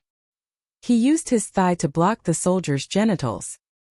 His left fist drew a curve, went around the soldier's arm, and smashed into the soldier's temple. The middle finger on his fist protruded slightly. The knuckles were slightly red, like a peanut.